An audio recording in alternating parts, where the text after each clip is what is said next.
Hello, welcome everyone. Good night, good morning, good afternoon, etc. etc. How is everyone doing today? Sorry, I'm late. 8.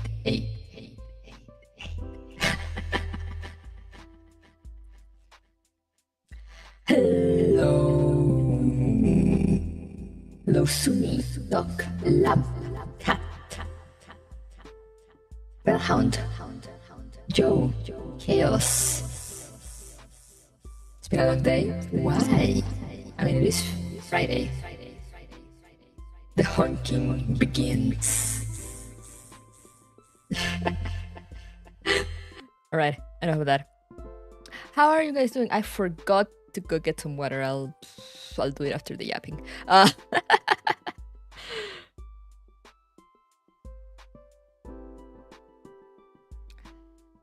But yeah, we are returned to the honkers. Oh. Sorry, I am EP. It is Friday night. Finally home, so you're good. Let's go. I saw there was some crazy rain over there, though I don't know where. I don't know which location exactly. Did you get any? Been playing Mud Hunt all day? Understandable. Yeah, I probably also would in your place. Not I'm not sure if Monster Hunter, but like, you know, would.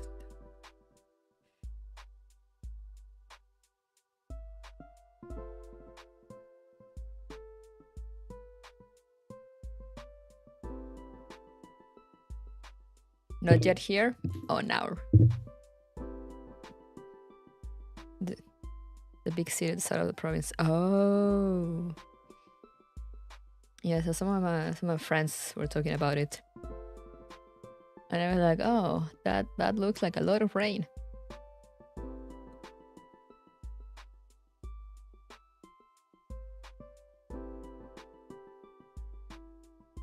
We got some rain here too, but rain here is good because it takes away the snow. There's too many snow. We need the snow to go away. It's making its way up. Oh, I see.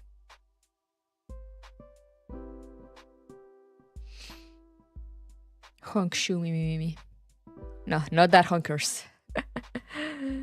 But yeah, you need that violent storm? Oh, for the heat? Yeah, also true. Understandable. It's so damn hot.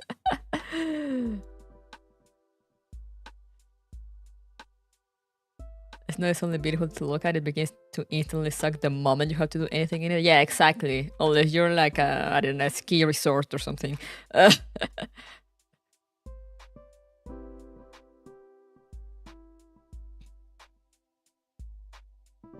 Unless you're like at a snow place to like do snowboarding or ski or, you know, all of those winter things that people like to do in the snow. Unless you're doing that, then it sucks. If it's just a little, it's alright, you know. If it's just a little and you walk, you know, you can enjoy the crunch of the snow. But any more than that, and it's just like nope. Gonna smoke till we die. Yeah, I was doing Gunsmoke Frontline? Yeah, Gunsmoke Frontline.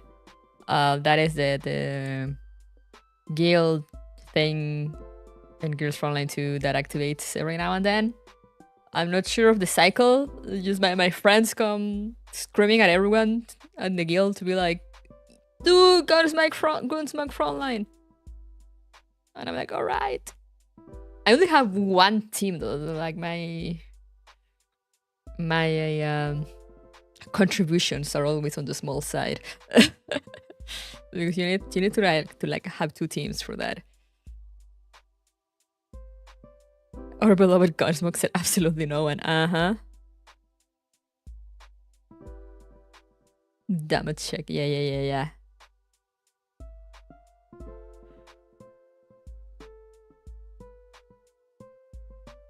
Damn. The yes you paid for V6 damage. It's funny because I had I never actually invited anyone because I was under the understanding. Maybe it was like that at the beginning, that my friends just wanted to keep it like close to like just our little friend group. But like someone asked me, you know, and since I always see them get like super like, oh, goes my front line, do the front line for the crystals. And I look at this person and I'm like, oh, they have like good dolls and all levels and everything. So, you know, I take a screenshot of their profile and I just send it to my friend group. And like, I don't know if we're supposed, and I just type like, I don't know if we're supposed to like, if we're gonna keep the guild like friends only or like used to people here, but like just asking, you know, this guy just asked me if we were still recruiting. And my friend was instantly like, look at the dolls and was like, tell me to come in. Like, okay. We need bodies for Gunsmoke frontline.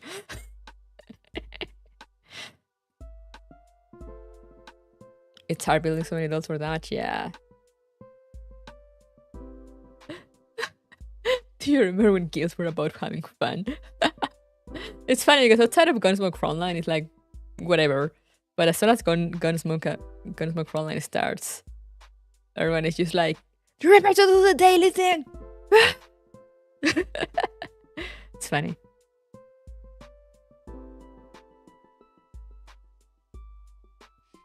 Like they ping people on Discord. Sometimes I also have my friends like straight up DM me and be like, do the thing.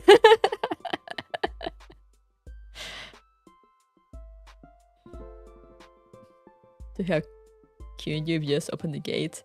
I had Wawa, Tololo. I think Kyungyu also. I remember who else. A bunch of dolls, all maxed with the skins. So like, you know. Suomi also. When a nerd let him in.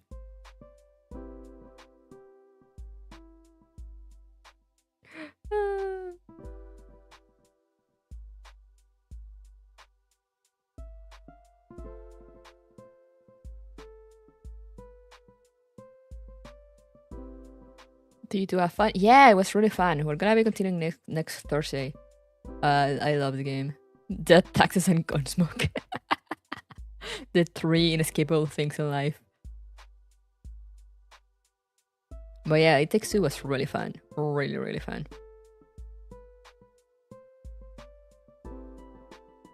I hear voices. Just my neighbors, but still.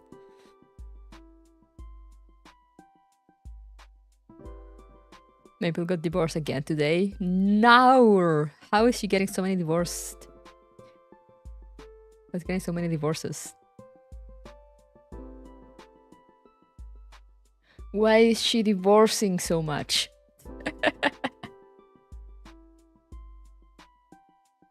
I'm doing my part! Yeah, that's me. I'm like, I got my front line. I do the auto thing. I get my 800 points. And that's it. That's all I can do because I don't have a proper team to even try to do it a second time. But eventually, I got Kyungyu, so I'm leveling her up now, and I'm gonna have a Kluke eventually soon TM. I have Kluke guaranteed since I was running for G36 and Kyungyu spooked me.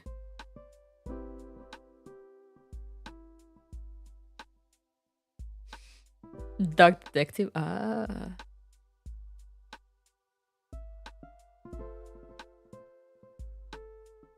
At least 12.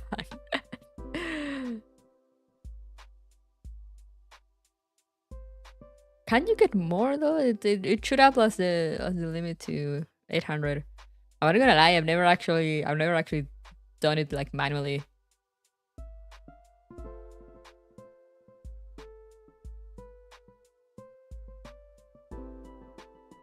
But now I tried it. Funnily enough, now I tried doing it manually and I got 700 points instead of 800. So I'm like, oh, I see. But yeah, it does look like you're just gonna go like full damage. So I'm like, okay. Because, you know, I had like Sabrina, like Cheetah. And I'm like, maybe I should forego the healers and just go in and kill.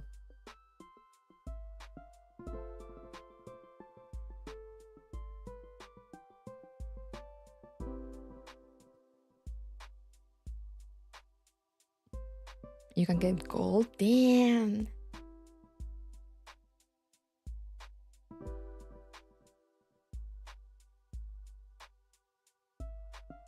I don't have Seiya. I have some of my friends with Suomi though, so I should probably start using her. I just max Kyungyu. I'm leveling up her golden melody. Then I need to get her keys and her attachments. I haven't checked the guide to see which attachments she needs, so her gun is empty, devoid of any attachments.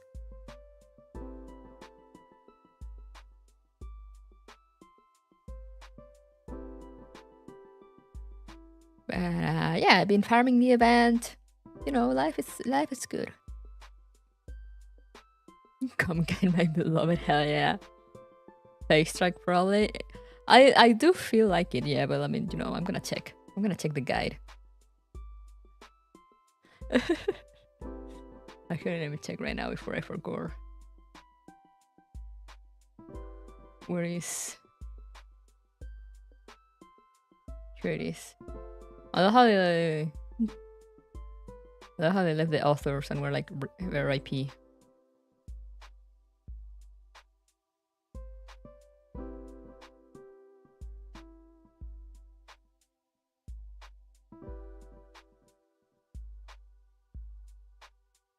Entendido.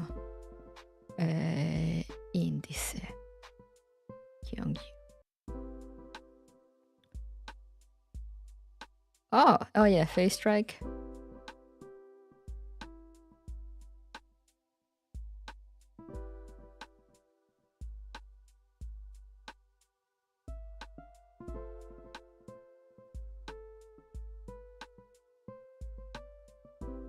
And the fire one with her expansion key, it says.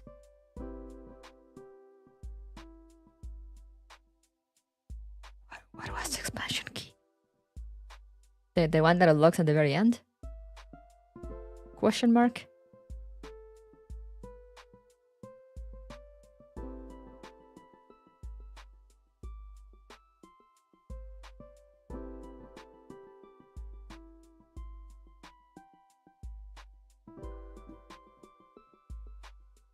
I don't know this game. Yeah, the last key. Oh. Alright, I see. Do you think I have anything to do either Honkai Star Rail? Yes.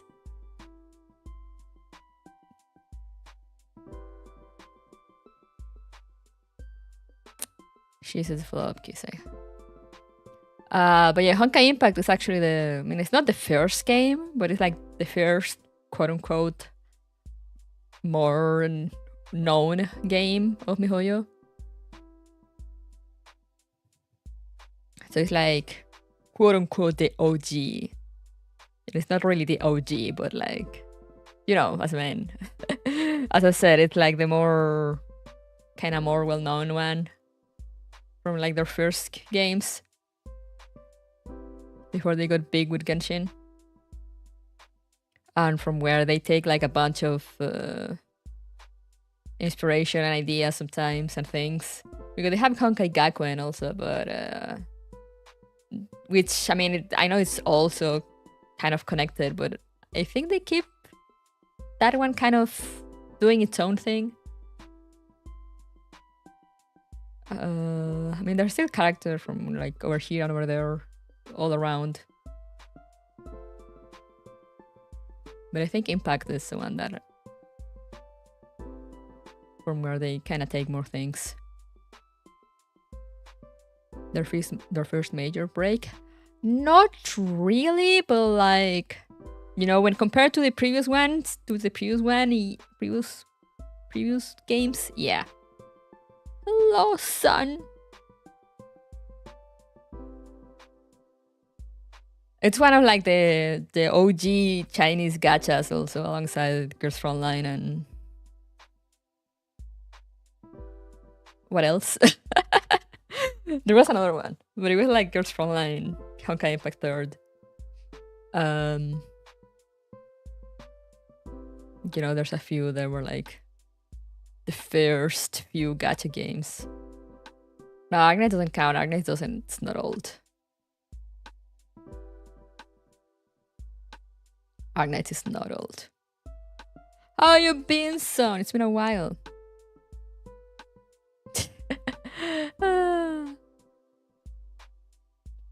But yeah, they're kind of connected in like a multiverse kind of thing. I mean, that's like the easier way to explain it without going into like super deep into the insane lore. But yeah, basically like multiverse. Very, very, very TLDR. Very, very basic. We have 4 Raidens. Wait, only 4?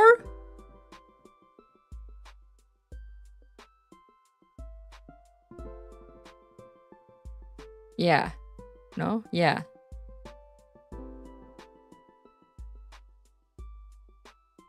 Wait, there's May. There's Dr. May. There's Genshin Raiden. There's Acheron. Yeah, I guess it's 4. Unless you count Ace Twin Makoto. Or unless you count the Mei from Gakuen also. There's too many Meis. Are we Lord discussing Honkai Impact 3rd? Yesn't! No, I'm finally going back to Honkai Impact 3rd. I've been meaning to get back to the game for a while. But I was trying to manage, you know...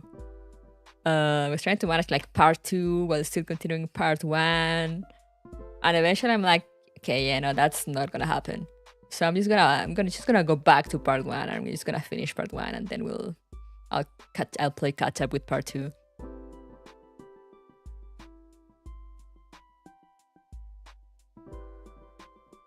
And since I am a very sane person, I'm consuming all the Honkai Impact Part 1 media. So like mangas and visual novels included. And what we're doing today is I had started last time, like forever ago. I started the Anti-Entropy visual novel. I read the first 3 chapters. So now we're gonna continue it. Going to chapter 4. Kurunana give a strong to me aura on my screen. Hell yeah. You know it. As just a sane person, she has Mika and Hoyo knowledge.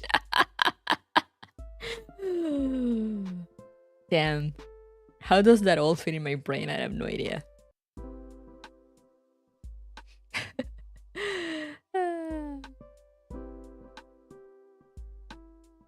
But yeah, Honkai Impact, since like Chaos was asking, Honkai Impact takes place on Earth. You know, like fantasy Earth, but like still Earth. While Star Rail is like already on space.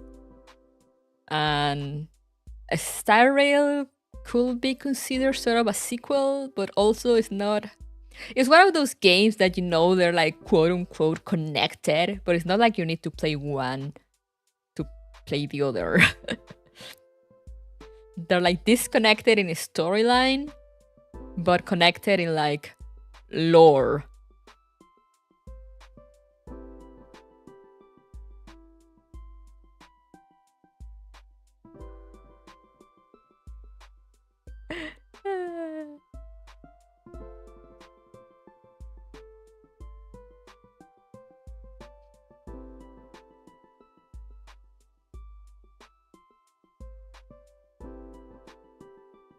Not to mention how the Honkai Empire reality is an echo of Gon Garcia or something, rip those realities. Yeah, I mean, isn't it like just like yet another like version kind of thing? Because also in Honkai Gakuen itself, in the game itself, I know that the world had been reset like a few times. And apparently Honkai Impact is just like one of the quote-unquote good timelines. Quote-unquote. Is Fox Urbania a different bubble universe? Yes!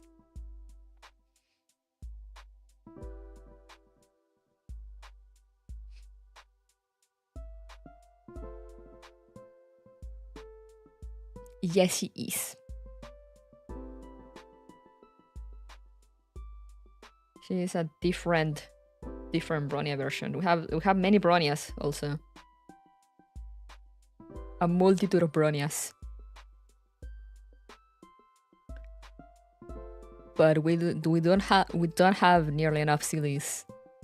And we barely have any Kianas. We need more.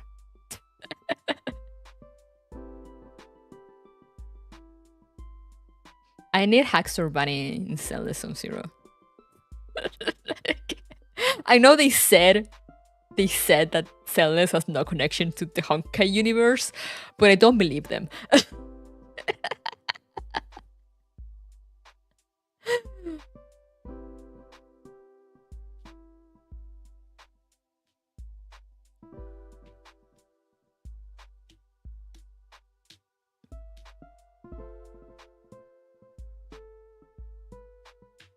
I don't believe them.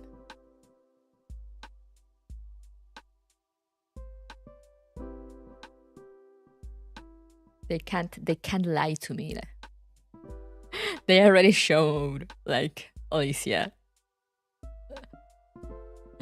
You know, when they showed like they dropped this little lore video with like some of like the big names of New Eridu and Celeste. One of the foundation founders was pretty much just Alicia, and I'm like, I see you, Celeste. I'm watching you. You can't fool me. You can't fool me forever. Just wait until they randomly connect Celeste into the Honkai universe. They're gonna come up suddenly with shit like it's just a bubble universe or something. So it's like they have started to mention in the story, like at random, they just kind of bring up that apparently New Eridu is like the last city in the world, and I'm like, is it now?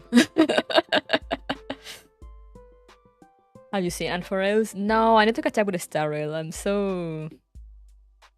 kind of disenchanted with a Star Rail.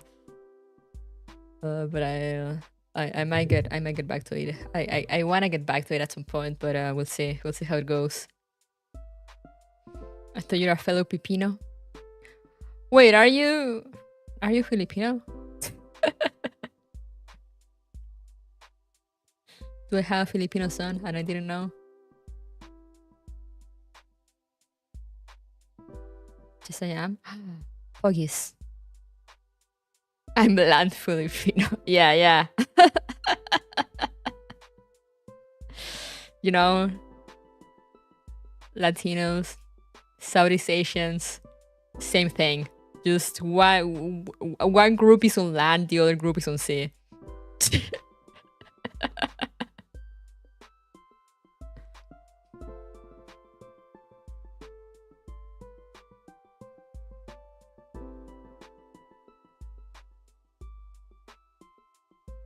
But yeah, they're gonna come up with something like, you know, it's a bubble universe or whatever.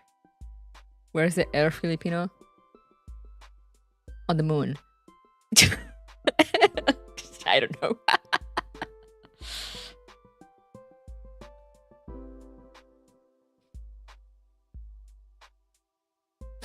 Understandable. Have a nice day.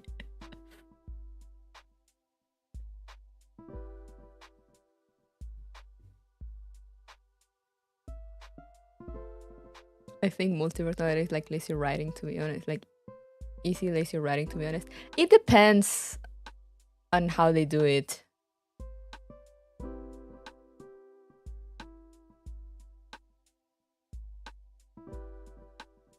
I actually came back from a started last month. Getting eaten by disease of butterflies on the current mobs. Yeah. Yeah, if you have like 1.0 units, it's like, eesh. Yeah, I had issues with Star Rail because one they're kind of power creeping the main story, and I'm like, I don't like when games do that. And also I haven't really heard like great things about Ampharos. Not like lore wise, you know, like what I've seen of the lore, it looks like very interesting. And it is very, very much Honkai, you know. They really put a lot of Honkai into my Honkai game. Unbelievable. But I've heard the writing is kind of not the best. There's a lot of just explaining everything. You know, a lot of we're gonna give you all the knowledge through exposition. A lot of tell, don't show.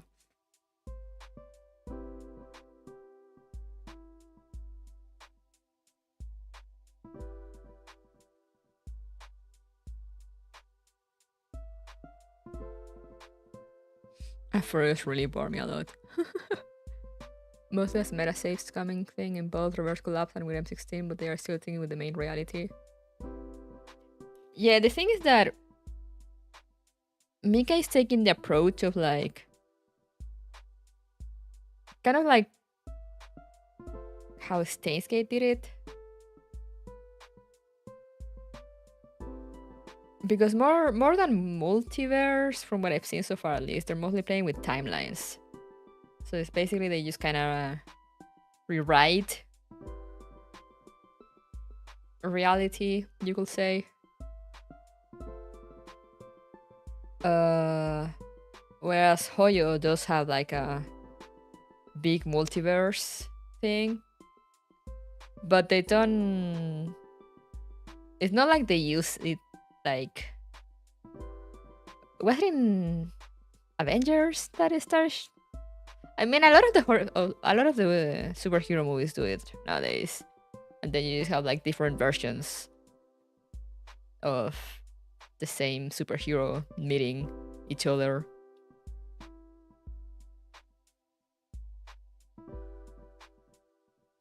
And you know, it can be fun, but I think they, from what I've seen, just like general opinion, I haven't seen all the movies, but like general opinion, I think they might have overdone it because now, you know, like now you mention multiverse and people immediately think like Marvel.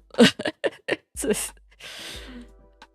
kind of had like a Marvel or DC. I don't know. I don't remember the superhero people, but yeah, it's like kind of had like that sort of negative connotation.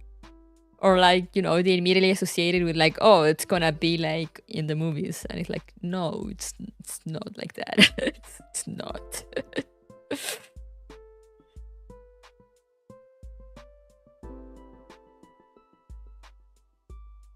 Arresto is too short for me and kind of low on content.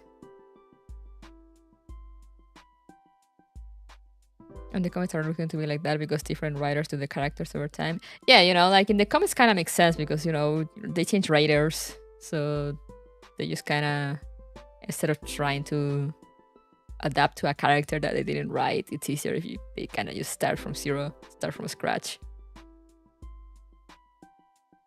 That's because Marvel ran into the ground. Yeah.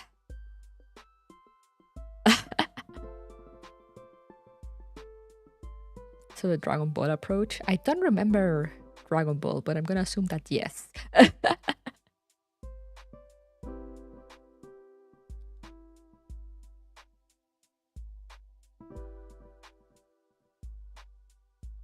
But yeah, I kind of I want to read Ampharos for the lore, but also I'm like, reading a star rail just kind of feels like a chore.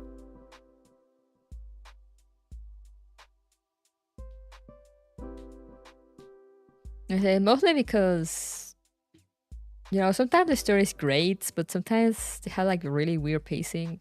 So it's kind of like a mixed bag. And mostly, you know, the thing that how they're power creeping the main story. So like if you're doing main story, but you don't have like the very specific team combination or something, they're gonna grind your ass into the ground. And I'm like, why will you do that with the story content? Like, why?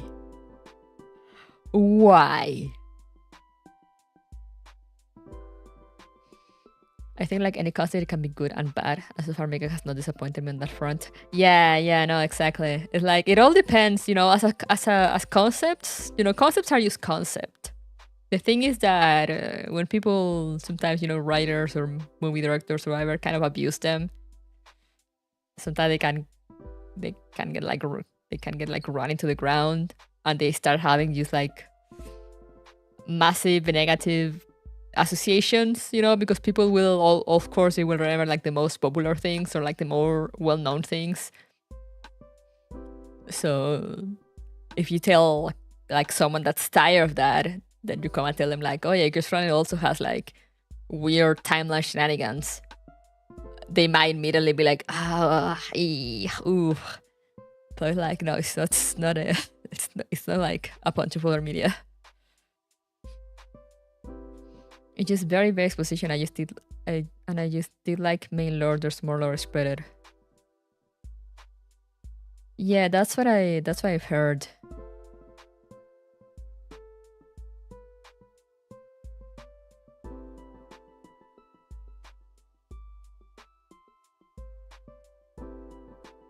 Asking for childcare bills. No, my son was serving his country.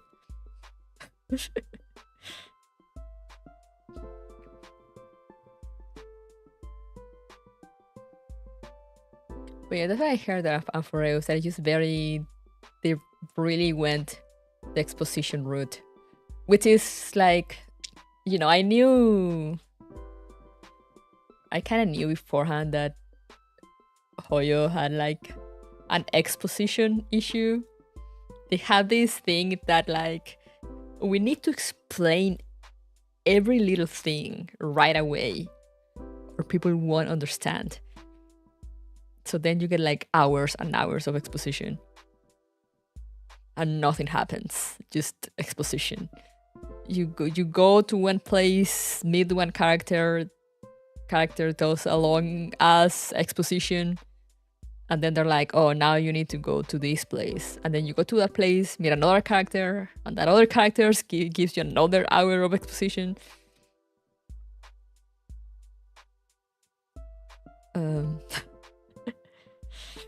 So yeah, I don't know. I haven't played it, I haven't seen it, so I don't know how bad it is. But I heard that it's not great. And but my experience with Hoyo exposition is mostly Genshin and a bit of Part 2, Honkai Impact Part 2.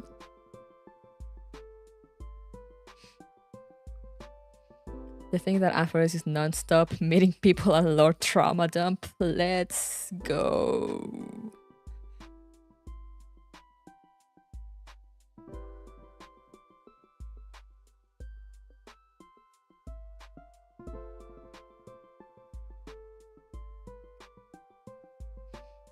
So yeah, from what I've heard, they just kind of went the Genshin route of like, we're gonna explain everything to our players because they are unable to understand subtle cues or like read between the lines. It's not me dissing the players. It's just like that is how I feel. That's how I feel Hoyo devs think whenever they do that.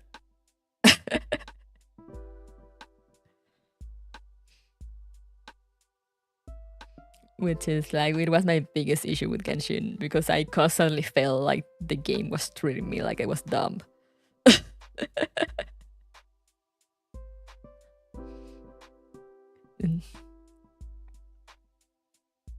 Some politician I don't even know. Damn.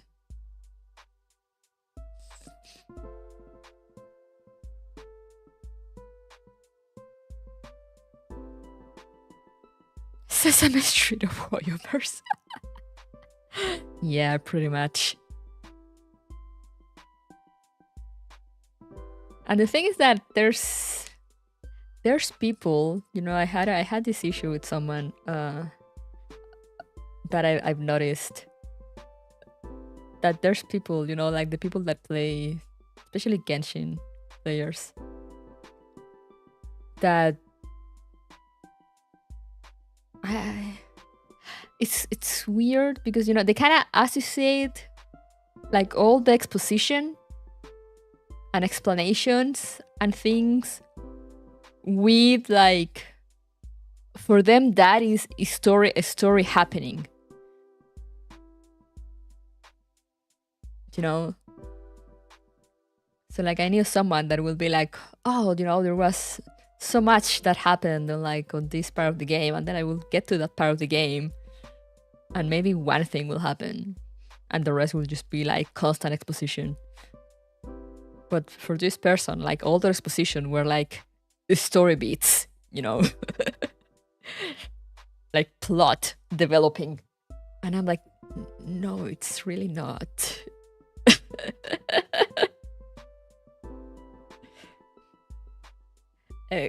Exposition is not plot development, unless, you know, like sometimes some exposition is needed, but it can't be like your entire story. As a former Genshin player, I agree.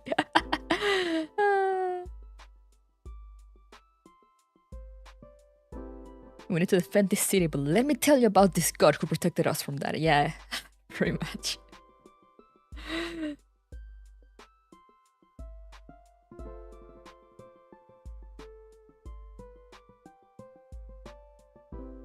So you were preparing the lore with a little more optional and have a little more action and getting to point A to B instead of meandering? No, that's not the point. The point is the writing, the pacing. Because, you know, there's no story going on, there's no plot advancing.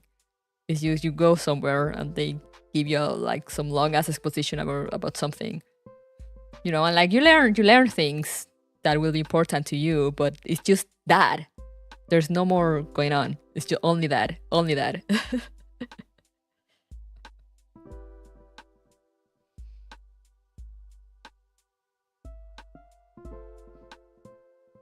Instead of revealing things as you go.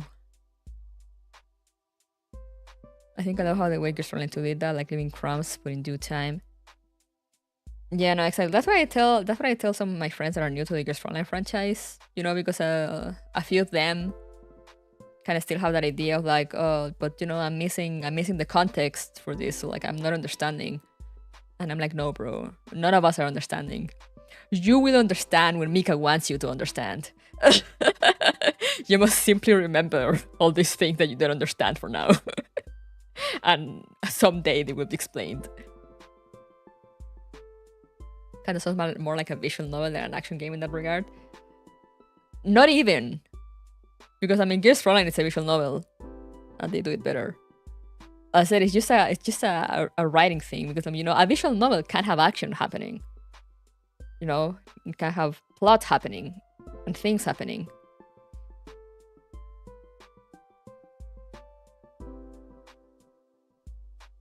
But yeah, it's the pacing, because, you know, there's nothing. The story is not advancing because everyone is just explaining to you things.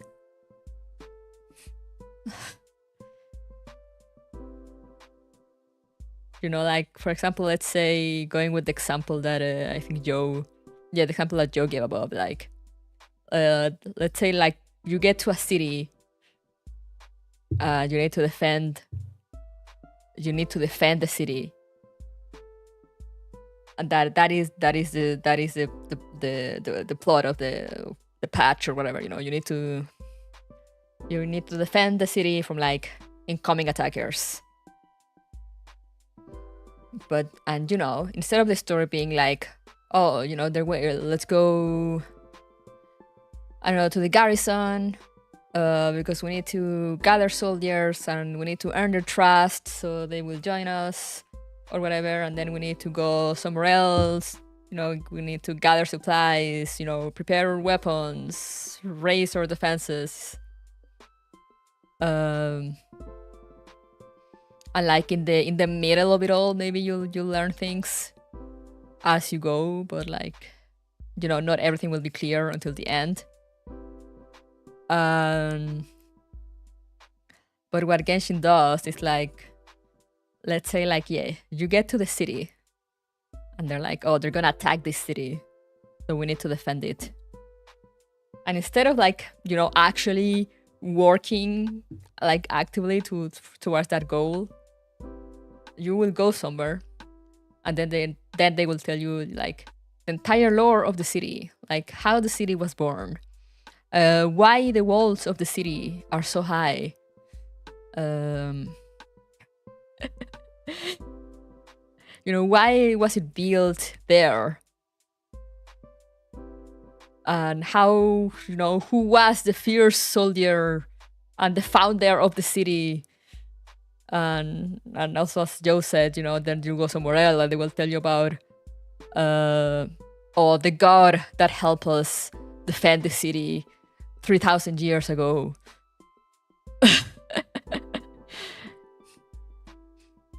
and basically by the end of like 3 hours, you've done no progress in like your objective, but you just learn like pages and pages of history books on the city.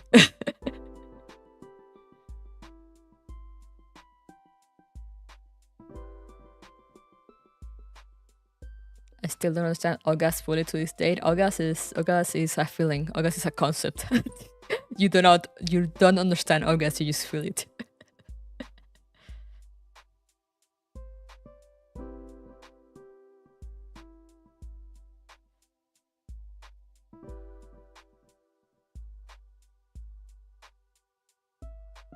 All of Girls Running is basically humans mess with the fire of the gods and just burn themselves. Yeah.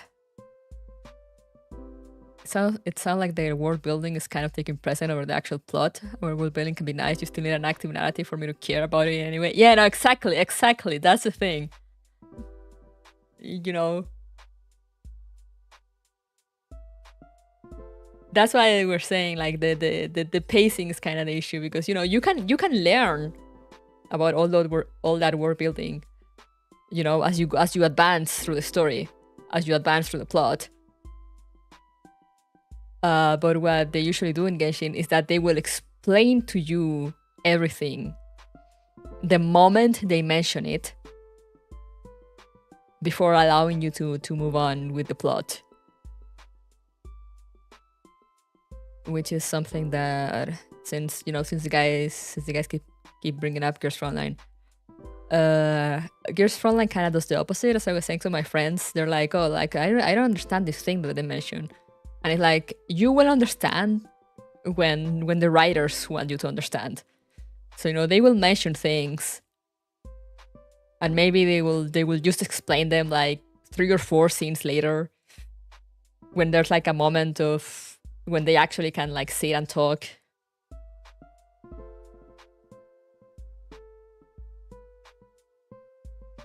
Genshin will take its time to explain it to you too. Yeah, because you know you gotta make sure that you understand. So they're gonna make like a long ass winded explanation, you know, kind of like university professor level bullshit. And then they have Paimon, who will repeat everything but dumb down for you.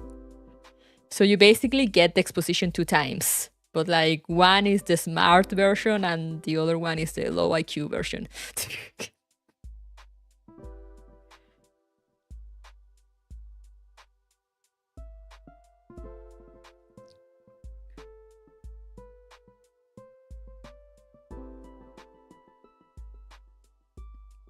I know that we're building on my 80-year-old franchise, but there's a reason it's in separate lore books or writings and not in the main narrative because it will be a distraction and bloated. Exactly. And the thing that the thing is that even in Genshin, you know, you go and like all the artifacts and items that you get, those also have extra lore. And sometimes those have also like sometimes they have like extra lore that can be relevant to the main story, but like sometimes they're like gacha items or whatever, and it's like what what? Why would not actually explain this in the story instead of whatever they're saying? Do you guys use EN or JPVA? For Hoyo games, I use English. I use English BA whenever I can, unless it's like really, really bad.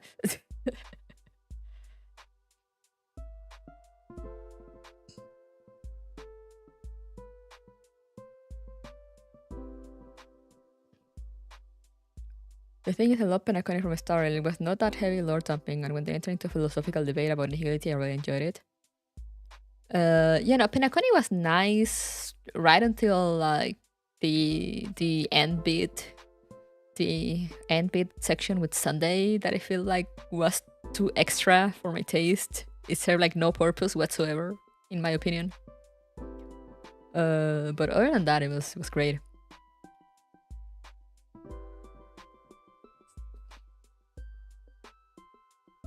But like, for example, going back to Girls Frontline, is like, you know, they will mention things, but they won't actually be like, you know, they're talking about something.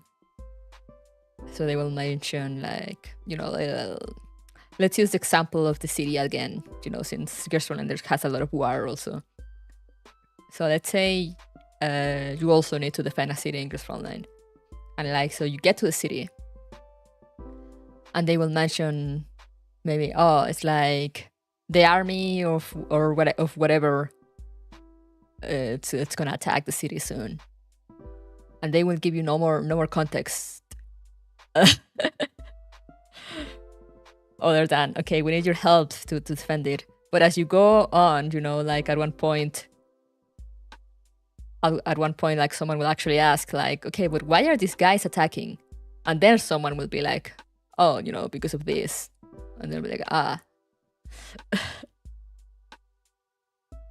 Instead of like dumping you everything at the very beginning of being like, oh, the city that was built 3,000 years ago, blah blah, that is now attacked by the army or blah blah because they're mortal enemies because of a conflict 100 years ago that ended badly, blah blah blah blah blah.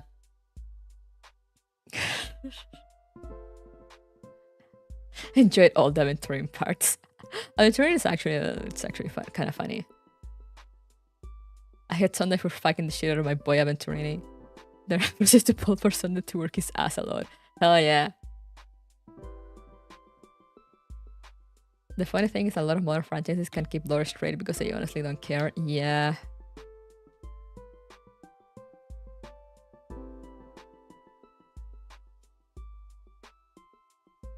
His friend defend the city. Where shit happens after that. Refuse to give explanation, explaining to events after that. Yeah, they also do it a lot. In which they'll be like, you know, you defend the city and you win. And suddenly a meteorite falls. And but then you need to go somewhere else. So we're just gonna move on from that, you know. Like, we know a meteorite just fell, but like, you know, don't worry about it. And 2 events later, it turns out that a spaceship came out of the meteorite and destroyed the city. And you find out like way later, and you're like, oh.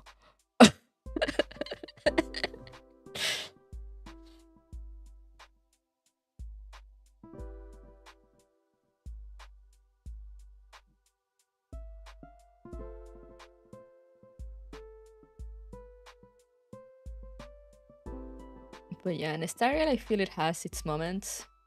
So far, it hasn't been too bad on like just overwhelming you with lore and explanations. Except during maybe the first Yanjo update. But apparently in Amphoreos they go full exposition, and I'm just like, oh no, please say it ain't so.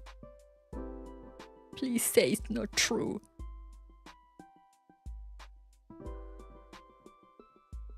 They haven't seen any wild guy to fulfill an amazing job with Lord the very short length. Oh yeah, no, absolutely. As I said, the main issue here is that, as you mentioned, they just kind of throw the whole lore in your face, like right off the bat, instead of like letting you discover things as you go.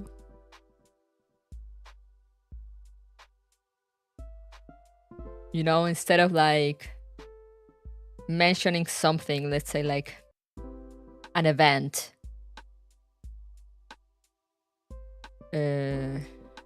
Like in Guest Frontline, they do this. And that, you know, they mention right from the start, they start talking about collapse storms. And they just talk about collapse storms. You know, they mention like, oh no, there's a collapse storm coming here. We need to be careful, blah, blah, blah.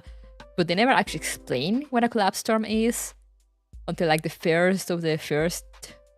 end of the first or second chapter, I think, in which there is a cinematic that actually shows you a collapse storm.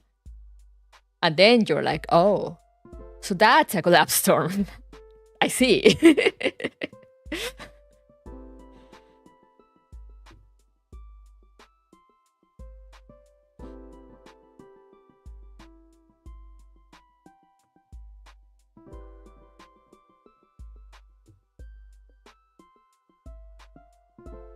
Whereas, for example, Genshin will treat the same thing, as in they will explain it to you the moment they mention it, and like where it comes from, where it comes from, why is it caused, you know, all the science behind it, all the lore behind it.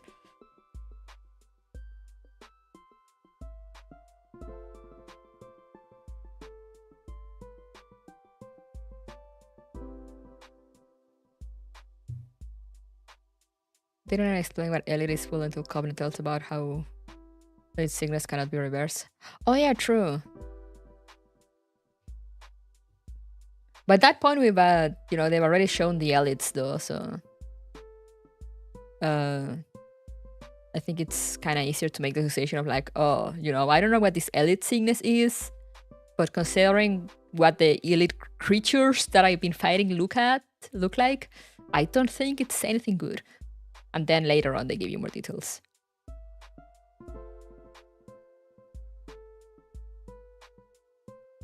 In my humble opinion, a collapse storm sounds like pretty well explained on its own.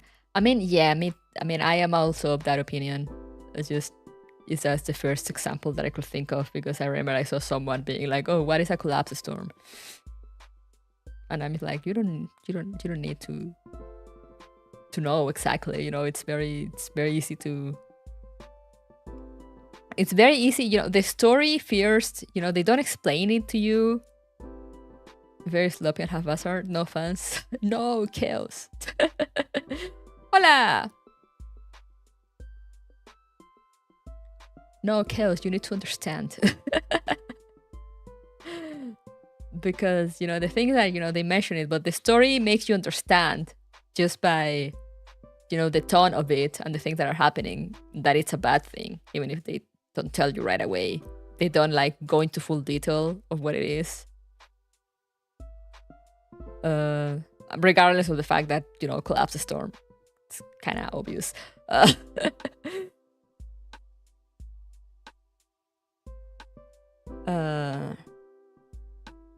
But you know by context that it's a bad thing, that is something that you need to avoid. And then you actually kind of walk into one. But you know, details, stuff that happens when you're out in the yellow zone, trying to earn a living through doubly legal commissions.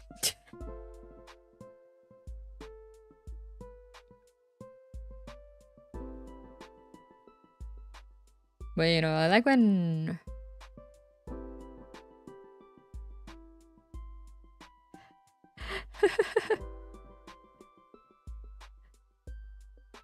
and so sign colors meaning something is better or worse tells a lot. Yeah. It's like, you know, I like when You know, I like when games or movies or whatever kind of explain. I love world building, so like I do like when they go into detail about things. But sometimes you can just get things, you know, understand things just from the context of what's going on. You don't need someone to come out and explain to you what this is.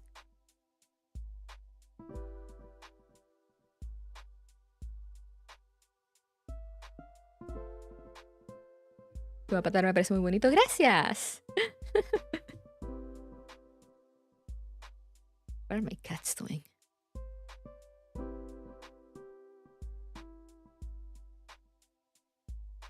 Also, the fact that they use, you know, very easy to associate colors. And like, oh, there's a green zone, a yellow zone, and a red zone. All right, so red zone bad, green zone good, yellow zone in the middle, and there's the white zone. You know, it's easy to associate because they use green, yellow, and red.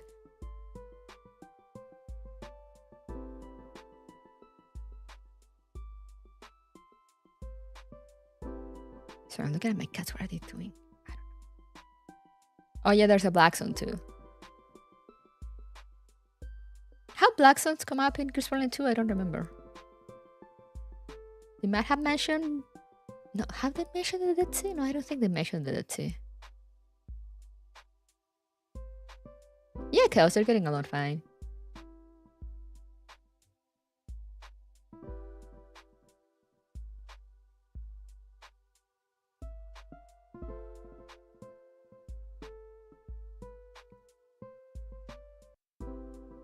I don't remember any black zones yet. Yeah, no, I don't think they've come up in Chris Frontline 2 yet. We've been to one in Chris Frontline 1, but... I have 2 cats now, yes! Yeah, Bailan Island should be a black zone. But yeah, anyway. It's been an hour, so it is more than enough yapping. I thought you can do many things on the black zone. It's been enough of me complaining about Genshin writing.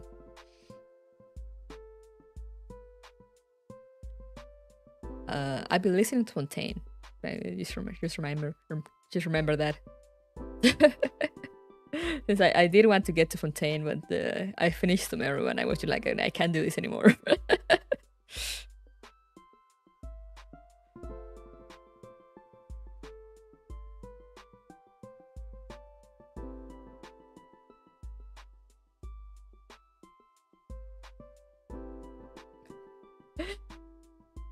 Let's move on to Love writing. No! Not Arknights. Arknights is another completely different issue. Arknights is one of those that who mentioned Arknights is the who was it that says something about like how modern franchises can like keep their lore straight? That's Arknights.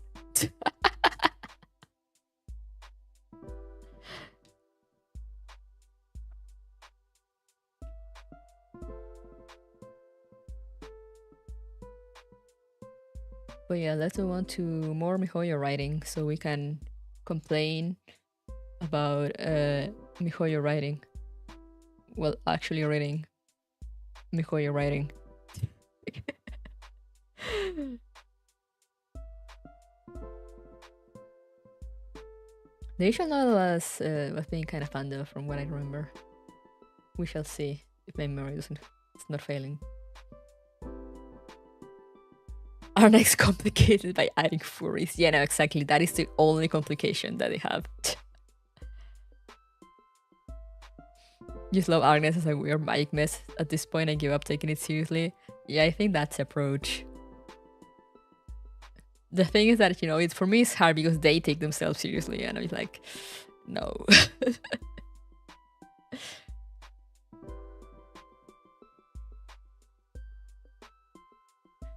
Anyway, before we jump into it, I'm gonna go get water since I forgot.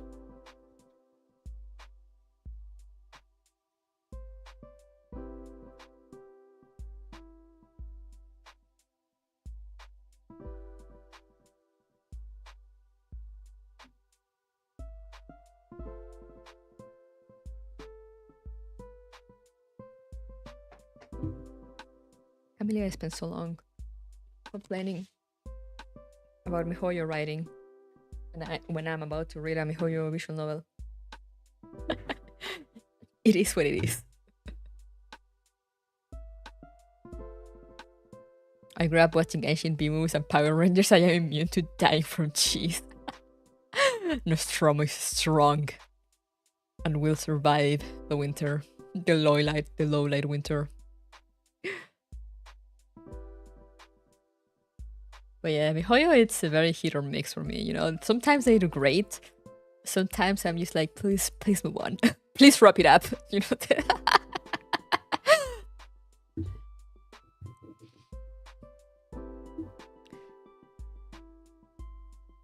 But yeah, I need to first. I need to actually get this show in here before we do the jump.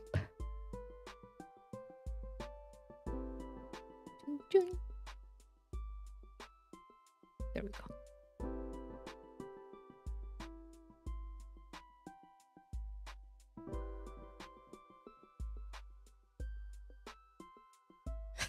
Silverash Cooning Club. I still don't understand what people see in Silverash. He's not attractive in the least to me. But anyway. Let's go!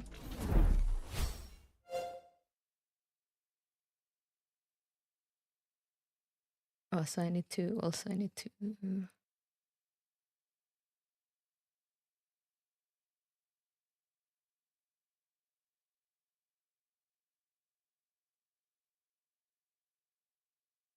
This should have some music. Oh, there we go. Let me adjust it.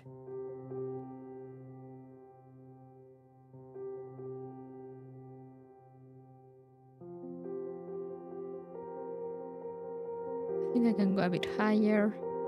Probably around there.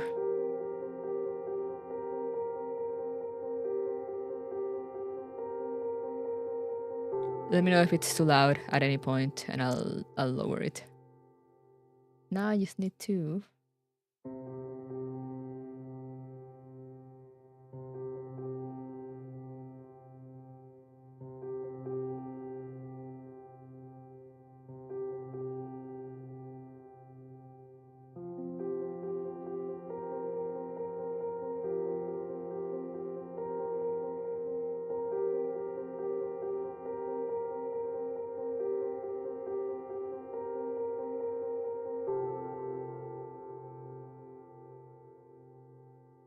I'm adjusting the screen. Okay, I think that's perfect.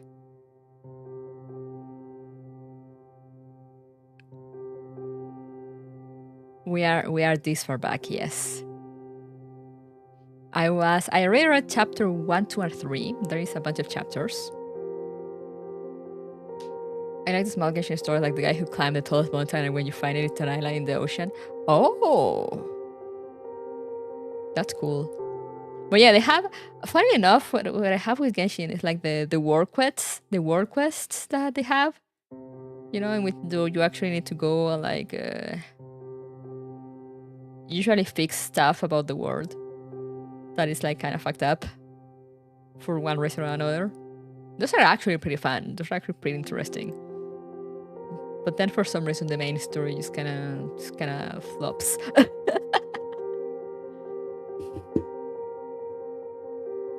Legally binded son. I feel like I'm looking at 2010 BN game venue because it is, yes. I have no idea where this BN is supposed to be from, but you know, it's early Honkai Impact, so yeah. So yeah, this goes a bit into the lore of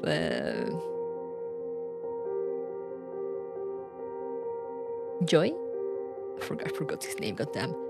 The guy that you see there, like in the background. I know like one thing about him, so I'm actually pretty curious to continue. This is from 2016-17. Yeah, it should be more or less. You know, so like it's pre-Honkai Impact storyline. But it probably came out like a bit after the game did, I assume. So yeah, basically it's basically just some more background lore. Since, as I said, I am very sane and I'm consuming all the Honkai Impact media instead of just playing the game like normal people will do. The fonts and everything. Yeah, it is. It's that bad.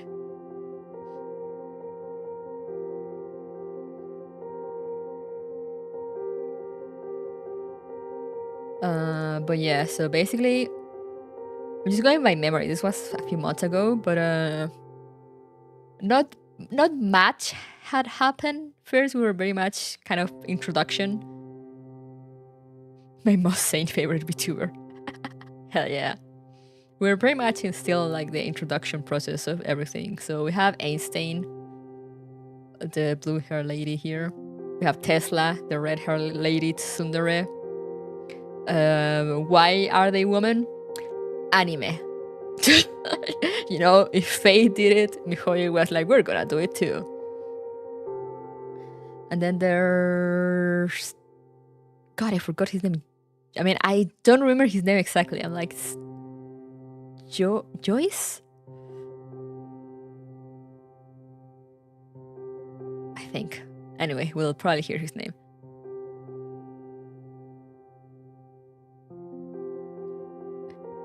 Twin tails and red blood hair are requirements for a tsundere, exactly.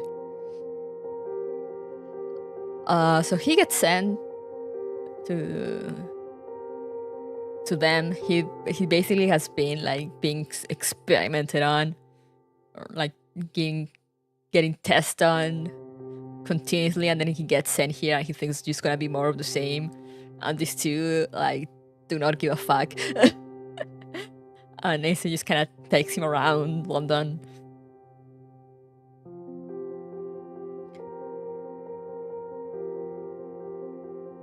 See, that's why they call him Little Lab Rat. I don't believe that's so-called child of Honkai theory. You can't be hurt, right? So yeah, they have this theory. You know, he supposedly it's like he came out of the Honkai, but they're like that can't be. You know, there's no way. There's no way you're a Herrscher. So they have decided to give you a job, and by that, I don't remember what job they gave him other than they just make him do random shit. Then we're at chapter 2. See, they're out eating. I love Einstein, by the way. She's a little menace. Honkai are beings like eons from a star rail.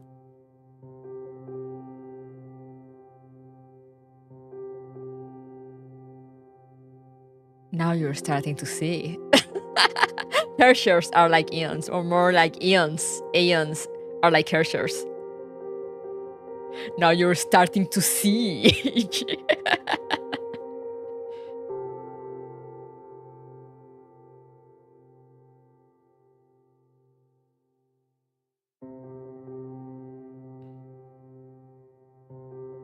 Your third eye is beginning to open.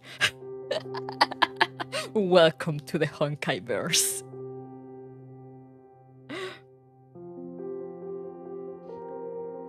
But yeah, they took him around, so you know, it's been mostly them bonding with him, which has been like a brand new experience for him since he was pretty much a lab rat for most of his existence.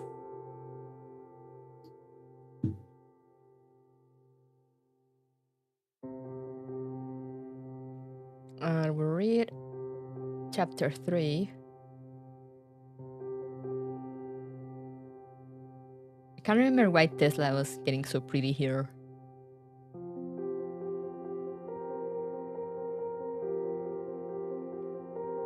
But yeah, they were at the airport because they were going there in London. I think they were going to America for something or other.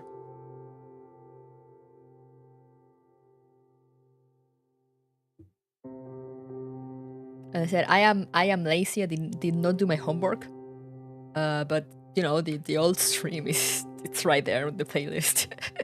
On the Honkai Backseating playlist. So if anyone is actually curious and wants to know what the fuck happened in these 3 chapters, you can go check it out. But yeah, it's been mostly bonding between those 3 so far. So that's why I'm like saying like nothing like super plot relevant yet. It's just like they took him out he's been going from lab to lab to lab. Now he got Tsundere with Einstein and Tesla who are actually starting to treat him like a person. And he's like, gasp. And it's been pretty fun.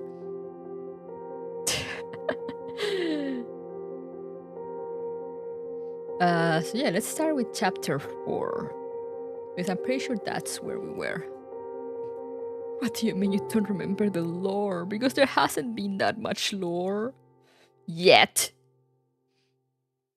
I'm pretty sure we're gonna get to the insane lore drops sooner or later. But for now, it's been mostly them bonding, and by bonding, I mean Einstein and Tesla have been an absolute menace.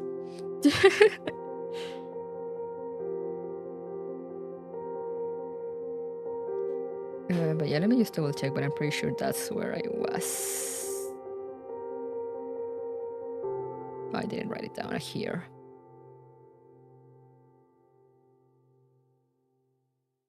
Where's Anti-Entropy visual novel? Yeah, we were going into chapter 4, so let's go. What does it say? God does eat chocolate? I don't know. We shall see.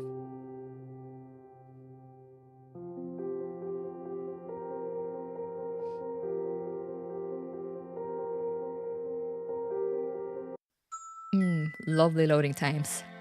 New chapter.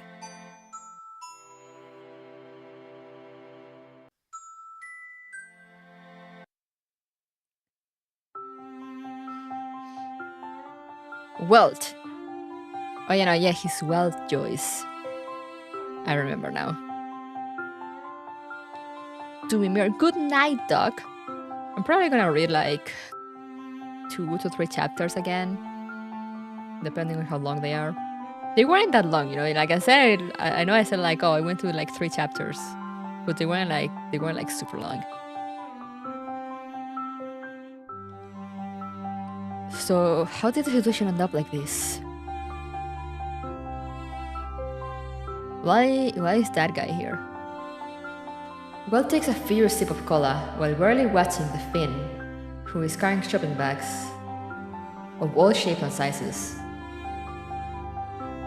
The girls have gone to a lingerie store, and the young man had no choice but to pull away with the only other male and make a small talk outside. Oh no, not small talk. Yes, the other man, who was about to follow the girls and swagger inside the store himself. Does shopping really ever need a reason? Unperturbed, the short-sleeved man spreads out both hands in a frivolous gesture. Why does he have so many bags? Well, Young is still a child or teen in this story, right? Yeah, he basically, I don't think he has any memories of like having a childhood or anything. He just kind of show up like this, but he pretty much look like a young adult. Not to mention, the duty-free stores here are indeed cheaper than in London. This guy is really good at carrying bags, and with his ridiculous posture, still they do not fall to the ground. Can it be that he had frequently played such a role in the past? Isn't his wife some archaeologist who is often away from home? Women are indeed such terrifying creatures. So, is this the reason that Dr. Tesla lives paycheck to paycheck? You're half right. To be honest, she has also been indulging in male shopping recently. And I've heard she has bought many useless things. Mail shopping.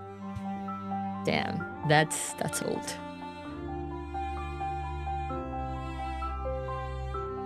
It must be really hard for Dr. Einstein to deal with her.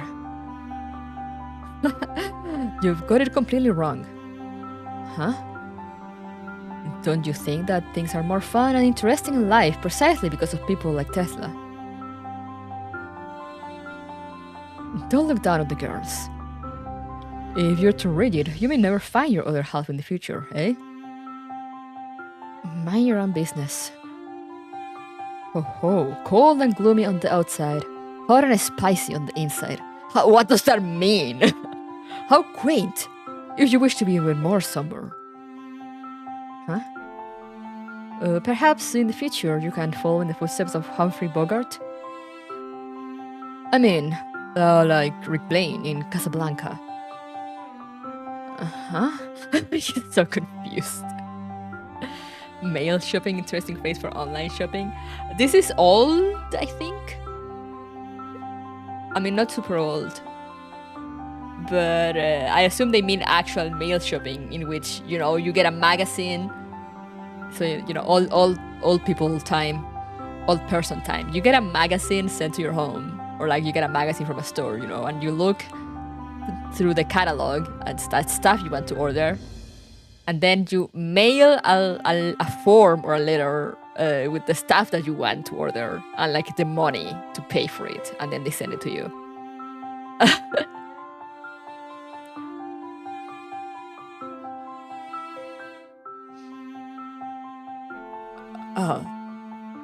You haven't seen the film, have you? Perhaps next time we're back at Lab 42, I'll show it to you.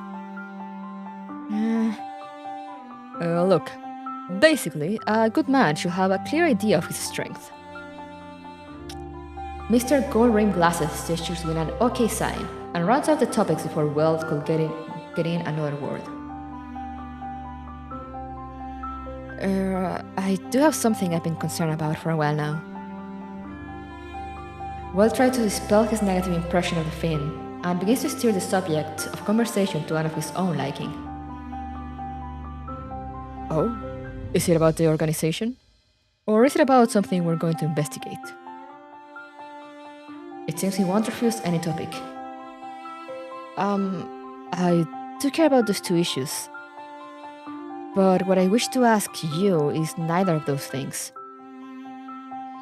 You wish to pose a question? Specifically to me? The look of Mr. Gold-rimmed glasses betrays a hint of surprise. He seems to waver ever so slightly. It's just that... Why are you so shy all of a sudden? No need to dilly-dally about. Neither doctor has a boyfriend yet, okay? It just comes right out and say it. Nobody asked you that. Since you were saying absolutely nothing, all I could do was guess blindly. Mr. Gold-rimmed glasses shrugs his shoulder in an exaggerated manner. Why does Finn look like a blonde while Yang is sterile? Excellent question. I guess it's just Mihoyo really likes their blonde guys with glasses. Age, body measurements, preferred tastes in fashion, inside and out. How do you know all that? Hey! Mr. Gold-rimmed glasses lets out a suggestive laugh. Take this man away from me. I think it's best to wait for them to give you the answers themselves, yeah? Hey! Please don't show me that expression. I'm not poking fun at you on purpose. I simply don't know the answers myself. But you see, with such private and personal details, if by any chance you asked him without thinking it through. Lin makes a beheading gesture while keeping his grip on the paperbacks. You're nuts. You don't say. But when I met my future wife for the first time,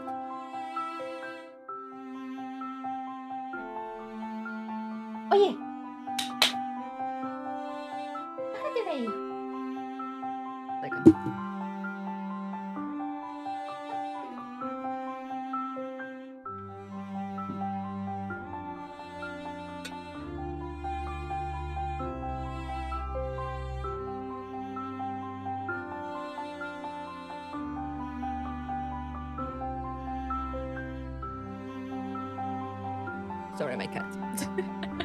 Hello, baguette.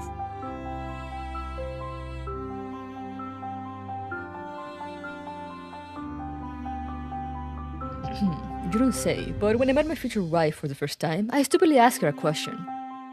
Is it a bit silly for you to still be wearing bloomers at your age? What kind of question? What kind of first impression is that? And then I was beaten to a pulp. Yeah, that sounds about right. That was quite an intense and healthy beating, I tell you.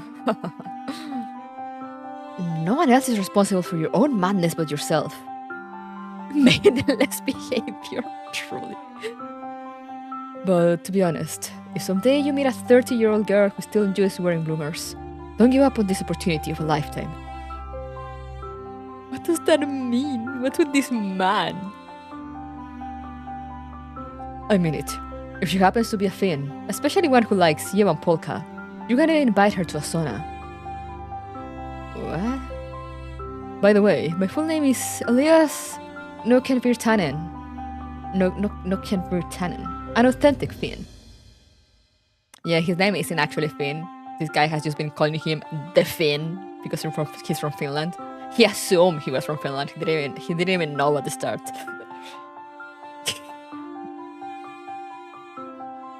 You mean she's Hatsune Miku? Maybe. Maybe this guy is married to Hatsune Miku. We will never know. Traditionally, everyone in a sauna room has to be completely frank and open with each other. Do you get what I mean? Why do I feel like you're desperately promoting saunas to me just now? Oh. I thought, since it's a question you wanted to ask me specifically, it must be related to something I'm very familiar with. Give me a break. I barely know or want to know anything about this sauna business of yours. Oh? Isn't it the only cultural export from my beloved Finland that has gained worldwide popularity? Well, the questions I want to ask have nothing to do with Finland. As a result, when the two doctors finally emerged from the injury store, well, they still had not yet inquired about any of their personal hobbies or habits.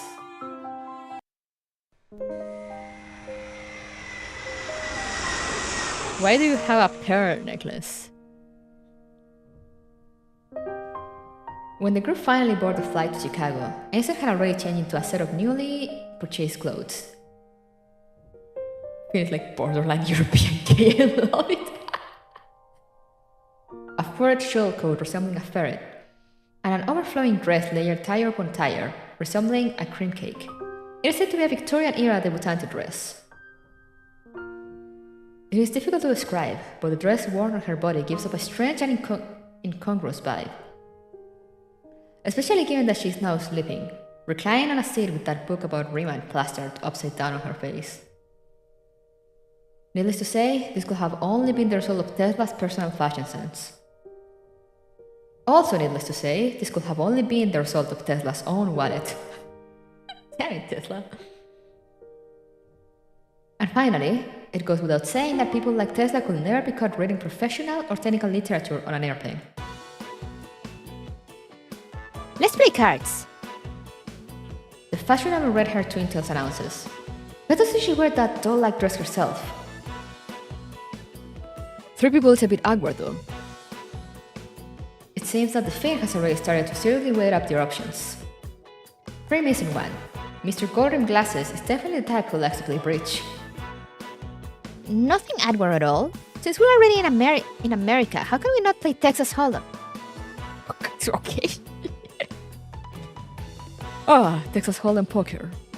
But do we have enough loose change? Stop speaking nonsense, Finn. Don't we have these? The red-haired twin tails howls loudly, with ill regard for the other passengers, and pulls out that box of chocolates from Einstein's bag. Pulling chocolate balls and coins together as counting chips. You really are a child. Did you know, once upon a time, chocolate was considered as precious as gold. As early as the time of the Aztec Empire, cocoa beans had already become an important strategic resource, being used as currency. Oh. And after the landings at Normandy, the chocolate ration to the US soldiers became something of a hard currency on the Western Front. Everything you could imagine could be bought with chocolate. Oh, she's still going, okay. Molten chocolate is produced by some kind of a special crystallization technology, which can preserve its hardness and taste at the same time. That is why chocolate, once melted, will taste worse when it is frozen. It fundamentally changes everything at the molecular level. That is actually interesting. Oh. When the team attacks. Anyway, we should be thankful for today's industrial civilization for making it possible for us to follow our heart desires and eat as heartily as we please. Amen. Amen. Okay. Excuse me. Yes, Assistant Welt, what is your question? You have permission to ask.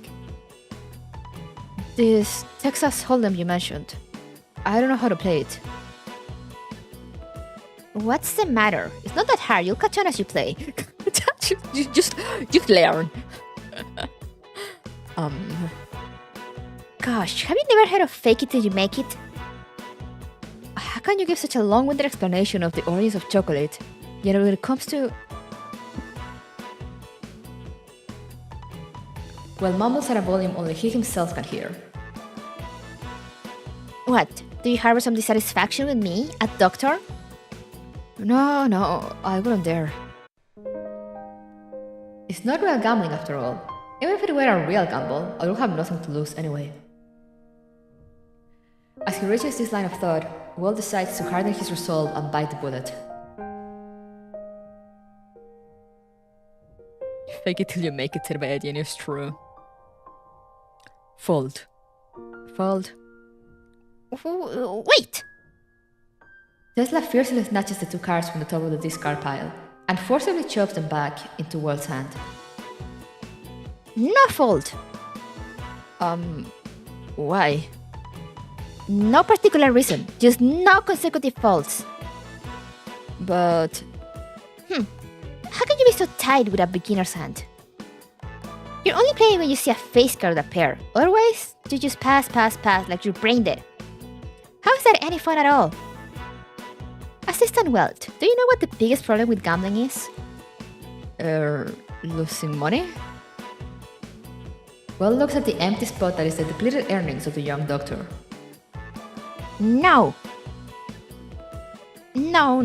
For people like you, it's caring too much about your winnings and losing all sense of fun with the game itself. Look at you, always so conservative, always hesitating, always cowering, always stuttering. Are you even a man? You... That is truly a phrase to interject with.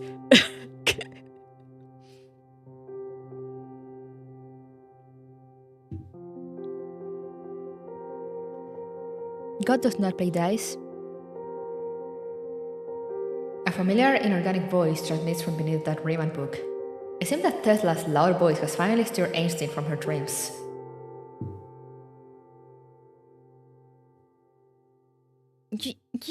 You're awake. Even without looking at Tesla, Will can still feel the blush on her face. Don't worry. The upside-down Riemann is casually tossed to a corner. I will join as well. Eh? Chocolate. The girl, whose hair looks even more messy than before, ignores the other's astonishment and reaches out with her hand. Twintails snatches several gambling chips from the two gentlemen and hands them to her. Just then... Didn't you say God does not play dice or something? Well, you are indeed correct. The girl quickly strips off the wrapping paper from one piece of chocolate. God does not play dice. But God does eat chocolate.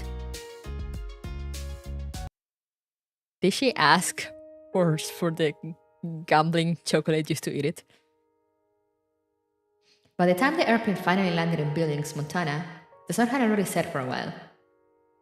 In fact, if it weren't for the difference in time zone and location, you should probably see a bright and splendid morning sun hovering above London right now. Well, if the London haze isn't so heavy this time around. Billings is a small city, and coupled with the fact that it is currently off-season for tourism, there seem to be barely any people in the otherwise large terminal.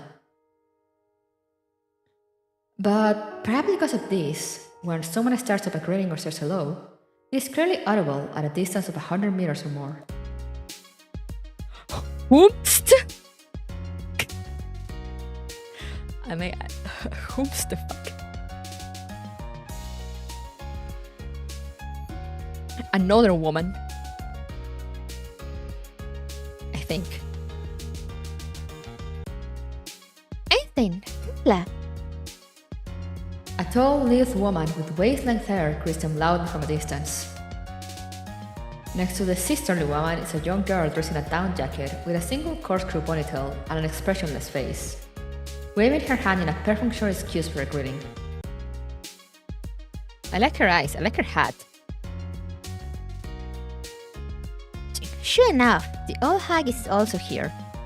Who is the old hag?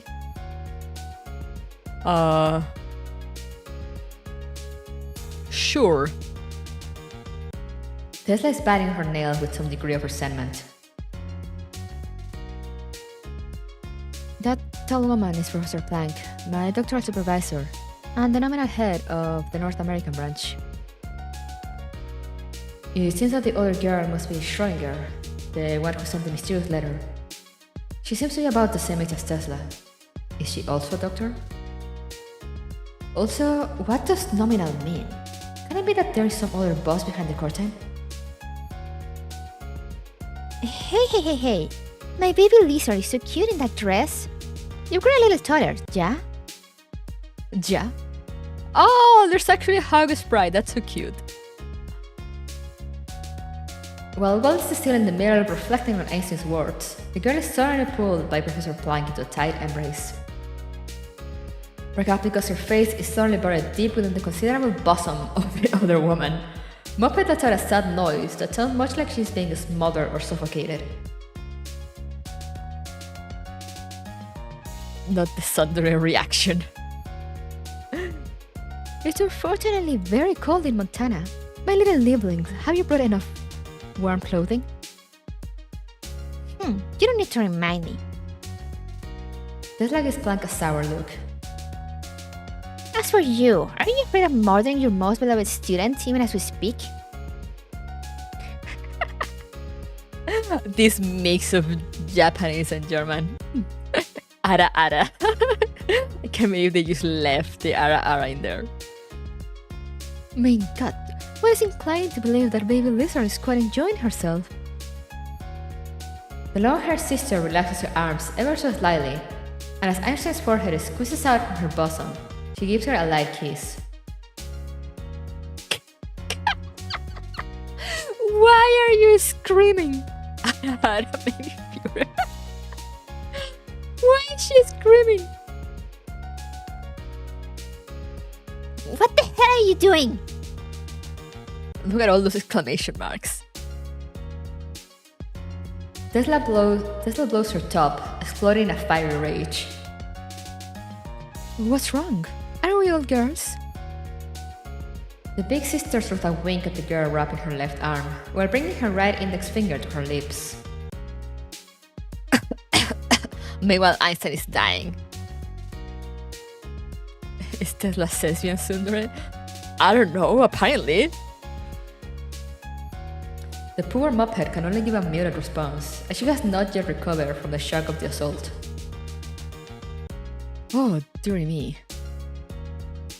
The Finn smiles as usual, but Will can now clearly read that his utterance of shock was closer in meaning to "this scene happened exactly the way I had expected it to." Greetings to the two of you. I am Dr. Elias Nokian Virtanen, a scholar in ancient manuscripts. This is Will Joyce, our research assistant. Oh, and I'm sure Dr. Tesla needs no formal introduction, am I right? It turns out that this person is also a doctor. It looks like it's really hard to find a proper job these days. An expert in ancient writing. That would certainly be most helpful to us. Professor Planck finally releases poor Einstein from her grip. She takes a long, seemingly earnest look up and down at the fin. But then her eyes turn to rest upon Walt. Research assistant? Nominally speaking, yes. Being scrutinized with an unnerving gaze by the strange older woman, Walt felt a chill run down his back.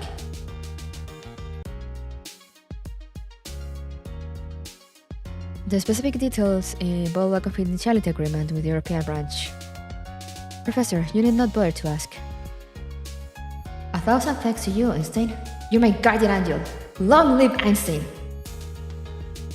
Really? Even when the North American branch always tells you everything we know, without reservations? It is not clear if she's trying to tease her student, but the sisterly professor appears to be deliberately putting on an anxious and sullen expression. Well then, teacher, your 3 measurements and your age, please. Neither does Miss Mophead pull back on her punches. 94, 62, 92. 17 years old, 17 years ago. Okay. Aster's finally learned to care about her teacher's well-being. I'm so happy. Sisterly professor proudly makes a heart gesture with her hands.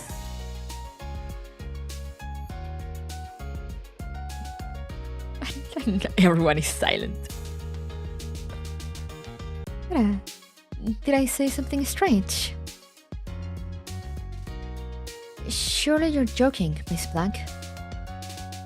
I say. Amidst the awkward atmosphere, it is Schrödinger, the only person who had not uttered a word before, who breaks the silence. I like her design. Let us first decide what to eat for dinner, then we can continue our conversation.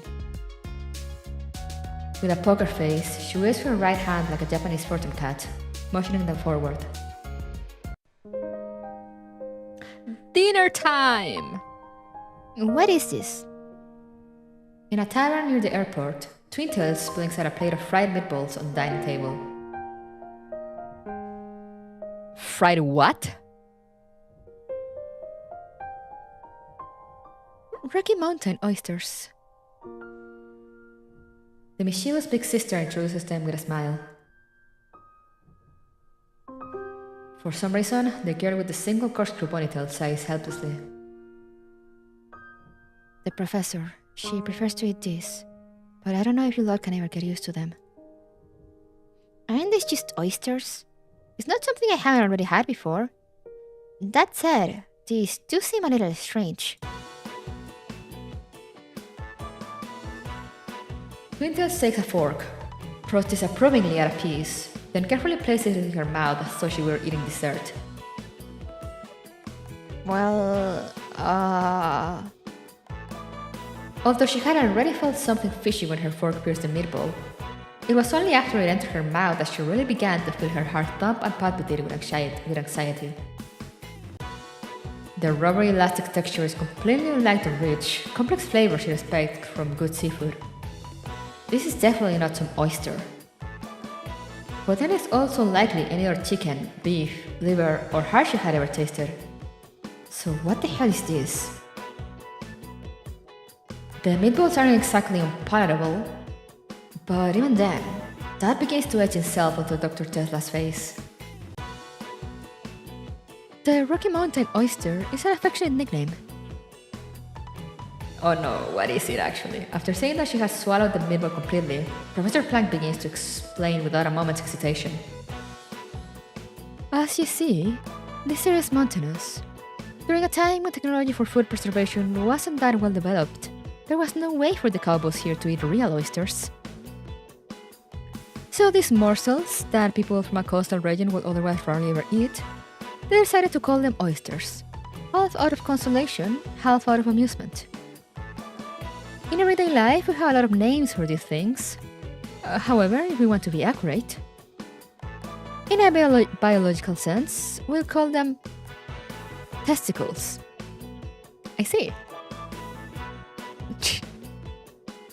Why are they from the coast then? Why is it relevant that they're from the coast? What? Twinkle simply cannot believe her ears. Can't you just say it again? Why are you like this? Professor Plank repeats with a smile. Again. These are testicles taken from young bulls. At the same table, Einstein and Schrödinger shrug helplessly. Weld and the Fiend both hold riveted gazes at the forks in their hands, wondering what to do with the fried meatballs that have been hovering so closely to their gaping mouths. Indeed, as for poor Tesla, her face has turned completely green. Quite literally. Okay.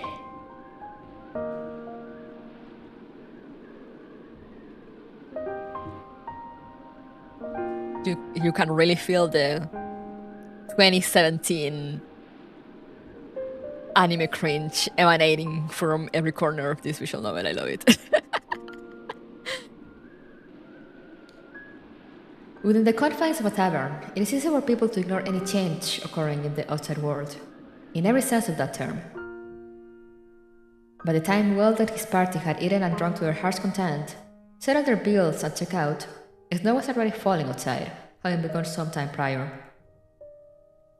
There is not a trace of moonlight in the night sky.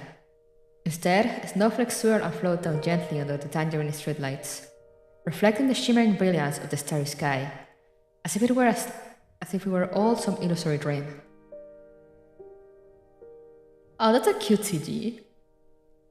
Carrying a drunk as a skunk Tesla on his back, Weld laboriously lifts his head and looks up at the night sky. So, this is snow. I don't remember seeing it myself, and I don't know why, yet I feel a sense of nostalgia. Deja vu. Einstein opens up an umbrella and falls into step beside him. Pardon? Hallucinatory memory. I don't think you've ever seen snow before. It may just be that your hippocampus is overstimulated at this moment. There are times the human brain sometimes deceives itself. But your emotions may be sincere, but their origins may be fake. Sorry, it seems I ruined the moment. No, I sort of like it when someone says something aimlessly like that, so casually and without a care in the world.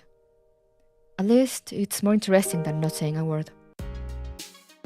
Oh, she's suddenly here too. Oh, it seems you two have quite a good relationship. The long-haired big sister had managed to catch up from behind some time ago, without anyone noticing. Professor, although shouldn't interrupt when young people are talking to each other.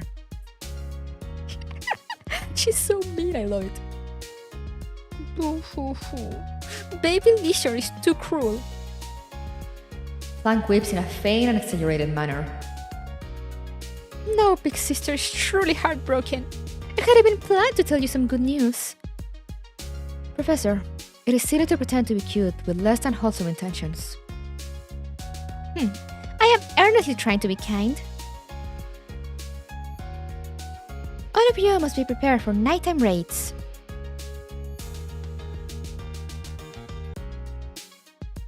What? What kind of nighttime raid are we talking about?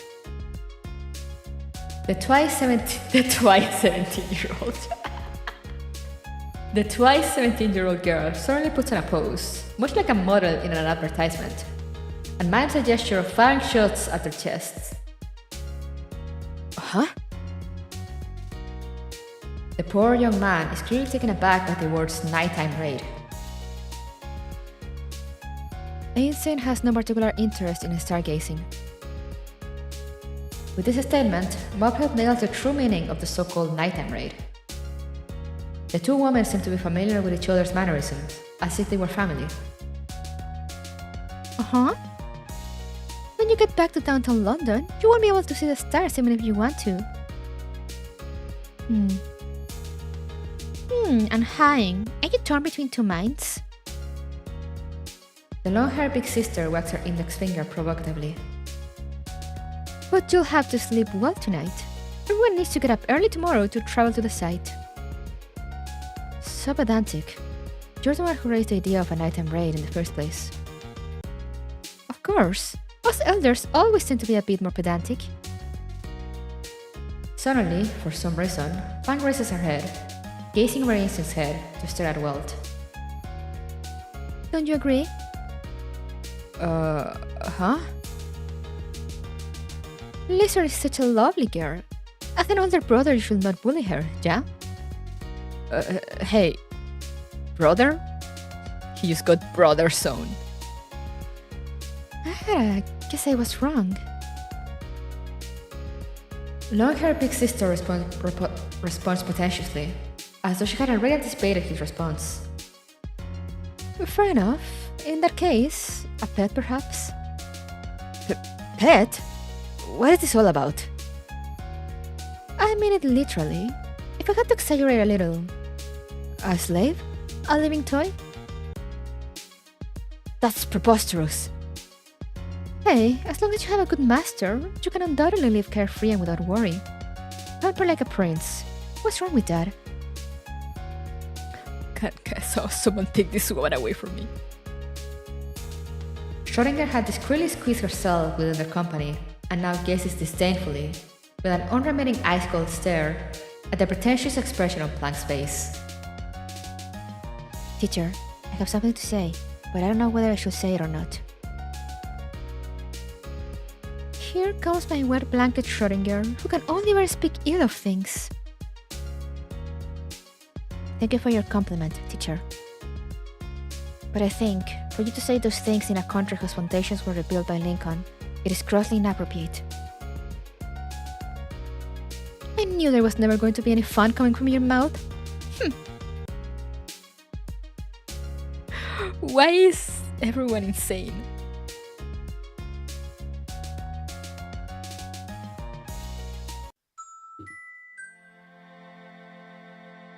Whoa, new chapter. So we get to chapter 5. Oh, let me stretch.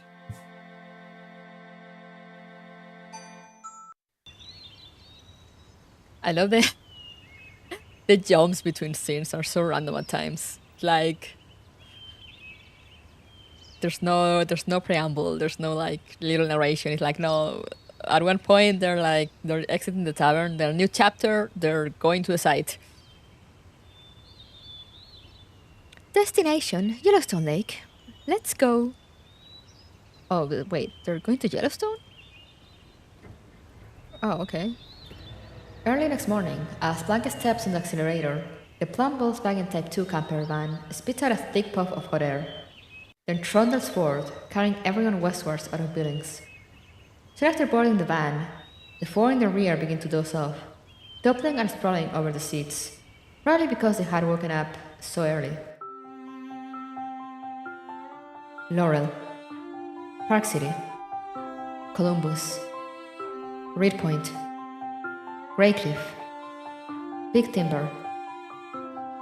A number of small, quaint, colonial towns like the winding Yellowstone River. They have been scattered about throughout the Montana wilderness in a disorderly but picturesque fashion, thus giving this vast landscape a touch of the human spark. Despite having traveled along this route many times, Schrödinger continues to silently admire the bleak scenery outside the window. Oh, Montana, so pleasant.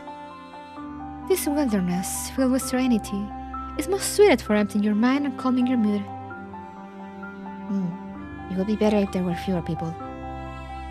Ada, would you like Alaska then? No, this is enough. No matter how you look at it, there are too many mountains near Anchorage. Siberia might be nice. It's just that Russians have too strong a body odor, so I suppose I might not tolerate it. What?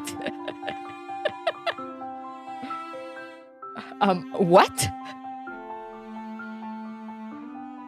Even when Canada is just to the north, you really favor the exotic over the familiar, don't you? Canada, including the Yukon region near Alaska, was all completely submerged by the Arctic ice sheet during the last ice age. Peter, do you reasonably think we'll ever be given an opportunity to work over there?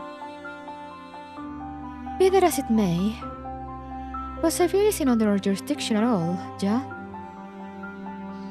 Yes, but the Babylon laboratory is there. Isn't that the place where they send anyone who disobeys the overseer for human experimentation? They do what? That was a cruel joke, and not at all funny. Was it actually a joke? Teacher, you're always reluctant to consider the negative possibilities. Schrödinger continued to leisurely play with her corkscrew core, as if the admonishment was of no concern to her. The uncertainty principle. The world changes with human observation. If you only focus on cute and pretty things, then it'll transform into a fragile porcelain doll. Speaking of porcelain dolls, Lizard has always been a lot cuter than you, Dr. Schrödinger. Oof, okay. Why? Schrödinger holds her fiddling on her single corkscrew core, her finger frozen in midair, possibly because the jumping topic had been so unexpected. You Austrians will need to practice for another 100 years if you dream of ever surpassing us Bavarians with your cruel humor. Teacher, discrimination on the basis of nationality is unbecoming behavior. You just said Russians have bad body odor.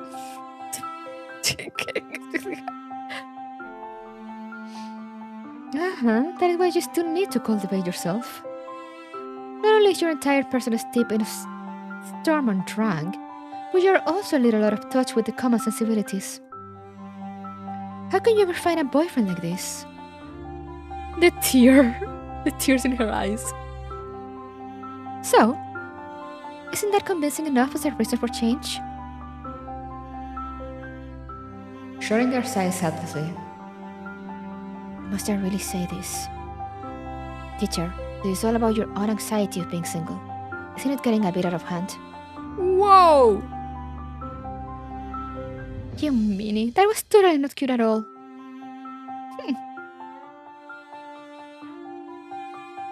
Wait, Schrödinger is the one driving? Okay. I thought... Okay, whatever. Maybe I do not want Planck at the wheel, anyway.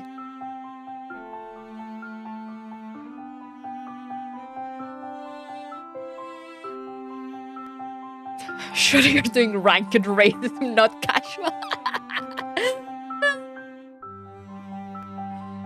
When Walt opens his sleepy eyes once more, he sees that the driver of the Volkswagen Type 2 camper van had been replaced by a gloomy corkscrew ponytail. In the front passenger seat, a pair of long legs are propped up against the windshield. A skirt is slipping to one side in a rather ungraceful manner. A loose strands of long hair cascade down the back of the seat like a waterfall. Also, the professor happens to be snoring in a rather unladylike manner. Just out of Livingston. Now we are driving south along Route 89. Schrödinger explains the current situation, having noticed through the rearview mirror that someone is now awake. Now let's check out the situation in Yellowstone first. It seemed that Einstein too had already awoken some time ago, pulling up her seemingly drowsy eyes. Shouldn't we let those two continue to rest for a while? Planck speaks with her eyes closed. It seems that she too didn't really fall asleep after all. This drunkard has slept long enough. Without another word, the Muppet with light-colored hair punches the red twin tails in the head. Ow. She looks so cute with glasses though. Her glasses are so cute. Can you... Yawn sound effect. Can you be a little more gentle? Today she puts on her glasses as soon as she wakes up. Could it be that they are actually real prescription spectacles and not just plano glasses? People with hangovers have no right to say anything. Einstein gives her a disapproving glance. Is Sophie awake too? Sure, I raise my hand. A familiar, frivolous voice transmits from the rear of the van. He seems quite energetic. Everyone is awake, woohoo! Now that everyone is awake, let us begin with the basic geographical situation. Okay. Schrödinger skillfully changes gears and slows down the van to an appropriate speed. As you know, Yellowstone Park is the first nature reserve in human history. The core of the park is Yellowstone Lake, which is the caldera of crater formed from the main vent of the Yellowstone supervolcano. This active volcano can release huge amounts of energy. If it ever erupts, the volcanic ash it brings will reduce the average global temperature by about 10 degrees for up to a year. Oh yeah, the Yellowstone volcano kind of scares me actually. It's just one of those things that is like, oh yeah, if it ever erupts, we're fucked. And it's like, great! 10 degrees? Well, doesn't quite understand the significance of Planck's point.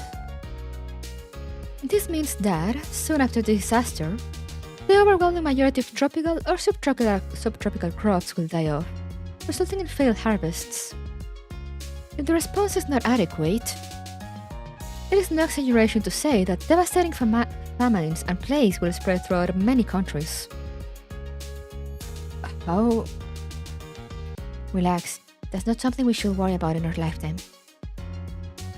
Schrödinger squints at Will through the rearview mirror. What's more, if we happen to lose to the Honkai, these anxieties, they will all cease to have meaning anyway. We don't have to worry about it if we die, says Schrödinger, with no expression at all. Of course, if you are a little paranoid, you can also think of the Yellowstone volcano as part of a Honkai luxury extra value set meal, especially prepared for humanity's enjoyment.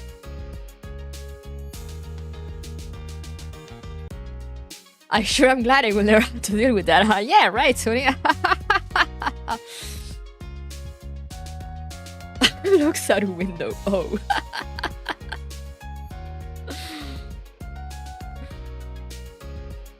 Set meal?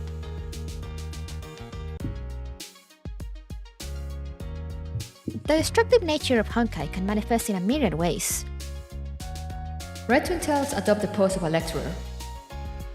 The Black Death, the Ice Age, the World Wars, all of these had the shadow of Honkai within them. Not to mention, analysis of war criminals has shown that they had often been eroded by small quantities of Honkai energy. Indeed, there were even one or two specimens where the Honkai energy density had reached several times the lethal dose. What?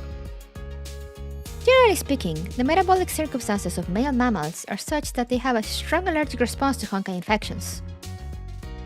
In other words, men's susceptibility to Honkai is usually very low. But occasionally there are exceptions. Whether it is a male war criminal or you yourself, these are all exceptional cases. Me? Este juego es fascinante, sí. Will had never thought that his name would be associated with demonic war criminals, and for a while he doesn't know how to react. Yes, you clearly have some strange exotic property that we don't yet understand. The organization has conducted so many experiments on you, a point you should already be painfully aware of. No, I mean... Calm down. The girl with the natural curls, seated in the second row, turns around and gently passes the young man's head. Your soul will not deteriorate. Perhaps you have forgotten who you once were, but you are a kind and compassionate person. There is no evidence for that, right? Trust me. There is indeed not much evidence, and I have only my intuition to depend upon here.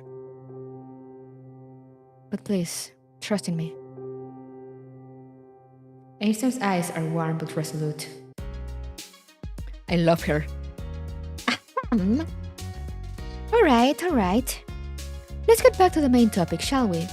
We're here to get down to business, yeah? Very interesting business, yeah?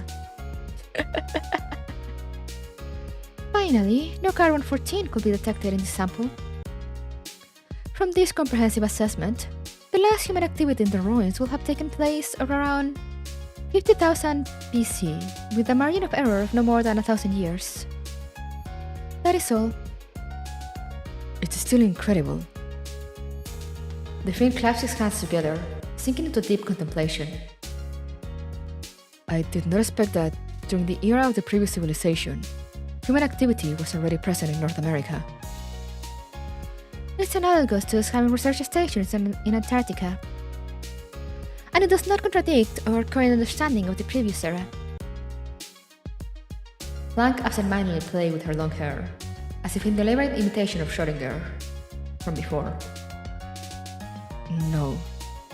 The scale of this is comparable to archaeological ruins in the old world. Things may not be as simple as you say. The Finn continues to prop up his chin with his clasped hands. Where did this wannabe Sherlock Holmes fan come from? Well, how long ago had been scratching his head in confusion, now raises his hand. That previous era you speak of. What is it exactly? Now we're at... no. We haven't arrived at Gardiner yet. Professor Longhair studies the signs along the highway. It's okay, we're still early. You lot can continue to pass the time. Pick one from among yourselves to give him a primer on the subject. She's like, why don't you explain? I'm not gonna bother. Then let me explain. As an expert in ancient literature, the Finn simply could not refuse the offer. The previous era, as its name implies, was a scientifically and technologically advanced civilization that once flourished on Earth, long before the beginning of our own history. The civilization could be traced back to the Astrakhan archaeological site number 3, from around 53,000 BC. It was characterized by a common culture and covered an enormous region, ranging from the Sea of Japan to the Mediterranean, from the Baltic Sea to the Persian Gulf. Were they also humans? Of course. They would have been the first Homo sapiens to step out of Africa. Having said that, their model of civilization was still very different from ours. Do you mean differences in lifestyle, customs, or art? No, not so. Rather, we are unexpectedly similar in many of those aspects. The so-called model I just mentioned is mainly referring to the duration and diversity of civilization. For example, our civilization today can be traced back to a few regions, such as the Middle East, as early as 4000 BC. Since then, after nearly 6,000 years of propagation and expansion, we have finally formed a civilized society covering the entire globe. We have countless different nations, countless languages, countless cultures. We have a very diverse civilization. Wasn't it the same for the previous era? No, they were different. Their entire world had a unified language and technological system. In our world, although the Greco-Roman, British, and American cultures have been very influential, they remain far from reaching that level of hegemony. If we were to find a better comparison, the manner of unity is more like that of ancient East Asia, where every other nation around China uses Han Chinese characters in some form or another. So you're saying their cultural diversity was very low? Moreover, they seem to have preserved the entire American continent in a pristine, uninhabited state, just like how we are now protecting Antarctica. To put it simply, it's almost as if this land was not their primary source of economic resources. They may have started using Honkai energy on a large scale very early on. If that were the case, then it doesn't make sense to settle in an area lacking in Honkai energy. Just like how the metropolis of today are often situated close to seaports, river ports, and railway hubs. Isn't Honkai a shockwave or radiation-like thing? Lightning can be used to blast people to bits, yet electricity can also illuminate. The same is true for Honkai energy. From a physics perspective, Honkai energy, or so-called imaginary internal energy. Oh, let me put it like that, you won't even understand. What a headache. Imaginary internal energy is a hypothesis about the phenomenon of Honkai and the Big Bang. Aizen seemed uncharacteristically delighted to take over the explanation. Oh no, it's time for Einstein Jap.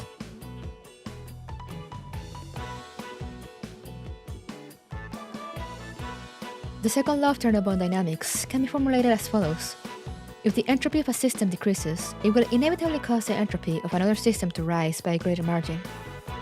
From the perspective of your information theory, this is equivalent to the huge information asymmetry between the ordinary environment, where information is highly chaotic, and the negative entropic environment where information is highly ordered.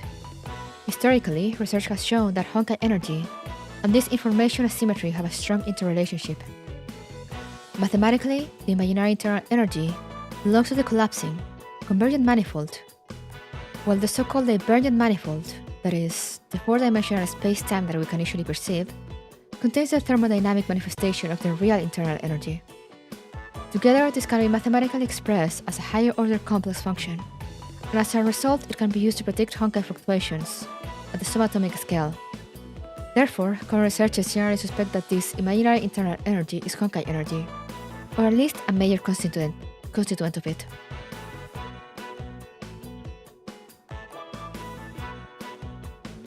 Of course. Clear as day. Stop reading after second law of thermo. You lost me at law of thermodynamics. How about that? Do you understand a bit more now, Assistant Walt? Same, Walt, same. I understood Jackal.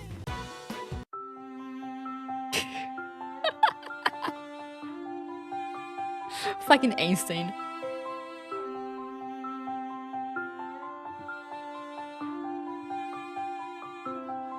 Passing under the Roosevelt Arch, which is engraved with the words "for the benefit and enjoyment of the people," the Volkswagen Type 2 camper van enters Wyoming along Route 89.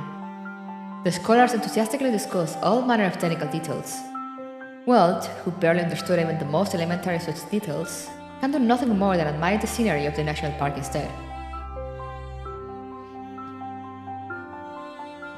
The third law is to serve the public trust. I need to see the function first. Yeah, Einstein, get a blackboard and start doing the numbers.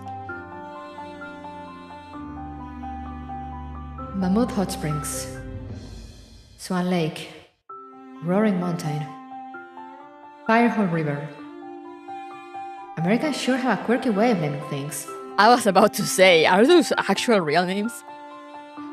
And their taste for scenic place names is no less peculiar. Walt, what time is it now? Plank, who has switched back to the driver's seat, suddenly seems to remember something, and presses Walt for the time. Give me a moment.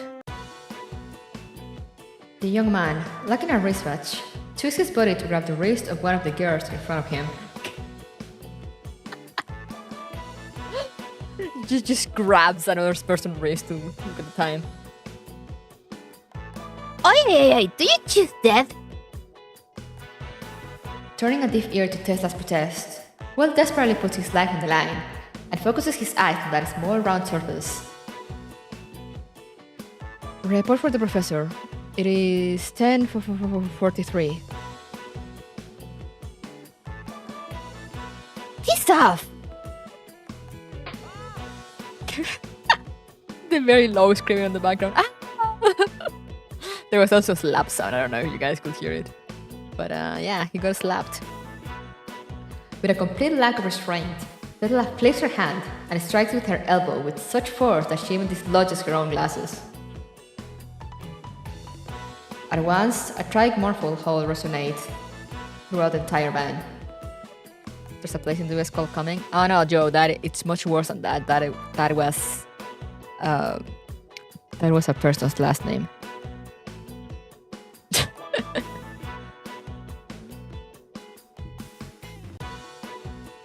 We also have a metro station in Chile, named like that.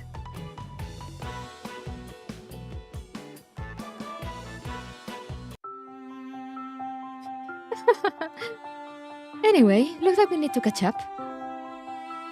The long-haired big sister violently changes gear and immediately slams the accelerator. Catch up to who? Is Tesla British? Yeah. Actually, I don't know. I don't remember. Where is Tesla from? They have their actual nationalities, but like she's been living in London.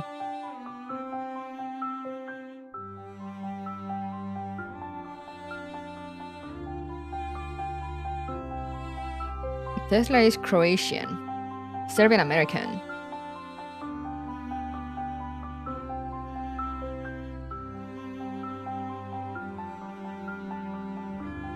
Austrian Empire.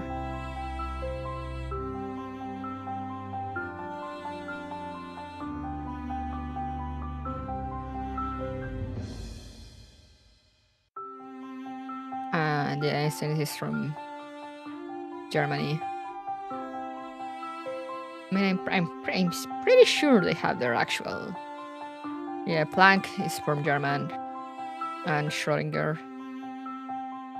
Austrian Irish.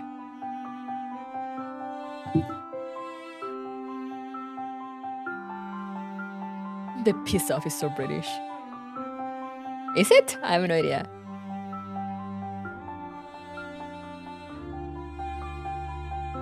I did not know that.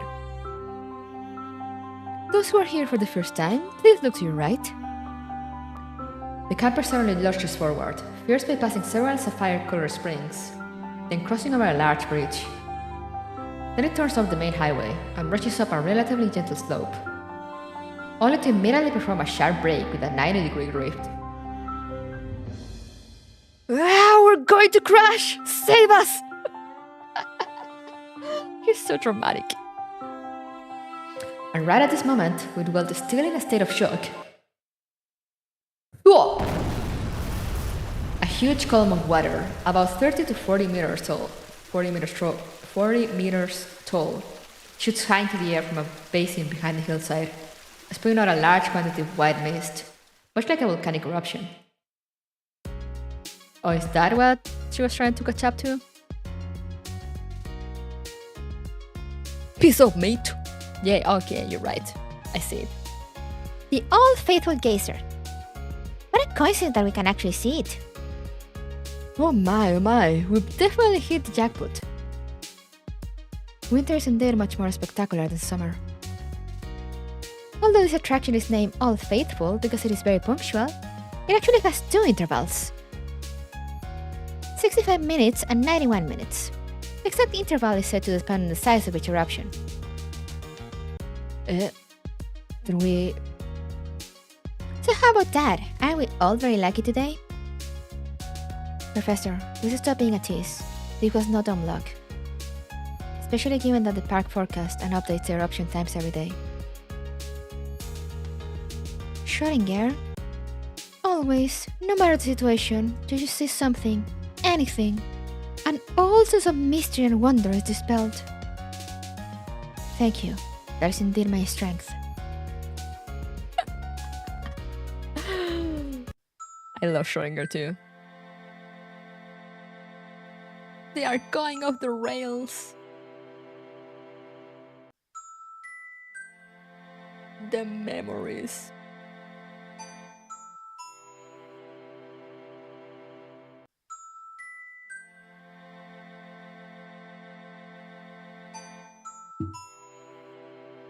New chapter. I think I'm gonna save.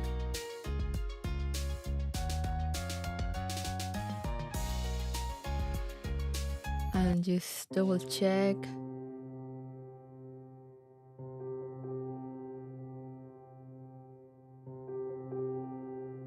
So we read 4 and 5.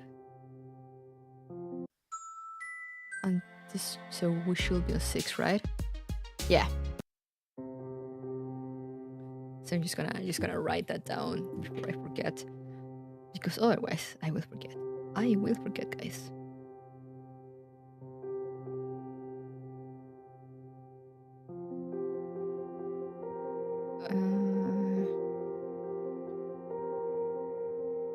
IBN.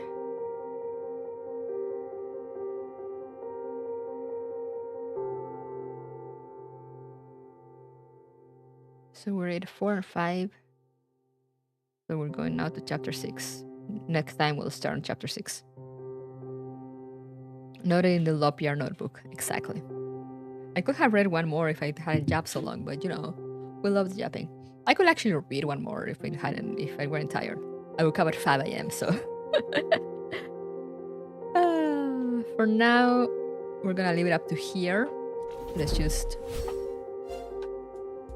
get in here for a moment.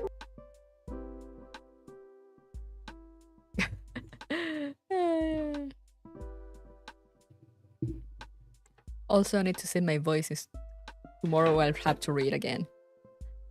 Out of the week. On the weekend, I'll have to read again. Tomorrow we're reading Girls Frontline. Woohoo!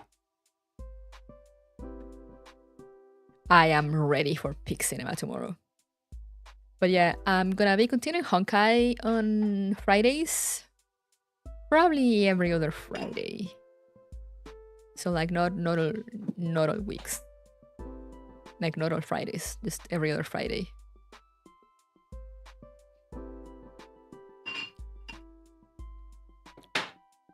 I'm gonna be going back to my every other Friday weeks for now until I get a game that won't allow it to me.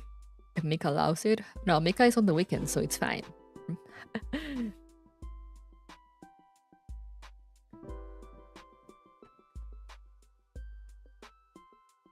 But yeah. Fridays are gonna be Honkai days. Unless, you know, if I plan a collab with someone or anything. Otherwise, there'll be Honkai days. As I probably every other Friday.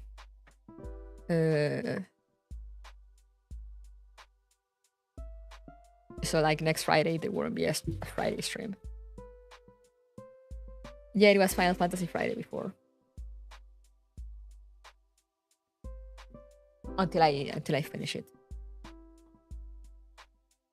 because my original schedule was like always Tuesdays and Thursdays. Then I started like adding Fridays, but like only, you know, every other week, not every week. Since then I'm too tired, you know, like stream Friday night, then stream Saturday morning. It can be a lot. Usually, you know, there's a bunch of reading and yapping, and then the next morning, more reading and yapping. So I don't do it every week. But because of Final Fantasy, I changed it for a while. So I was doing every Friday, and Thursdays were like every other week. But now we're gonna go back to the OG times, in which it's gonna be every other Friday, and Thursdays are permanent, unless, you know, unless anything happens, if there's any change that I need to do for some reason. But otherwise, that's gonna be the schedule until I run into any other game that will require me to use Fridays. Any other Final Fantasy kind of stuff, kind of thing. But yeah, we're gonna be continuing Honkai. I have set my mind to finally finish part 1. Because it's taken me long enough, and you know, it's still gonna take me a while because there's a lot to go through. But we're gonna do it. This is the year that I catch up with Honkai Impact. Nothing will stop me.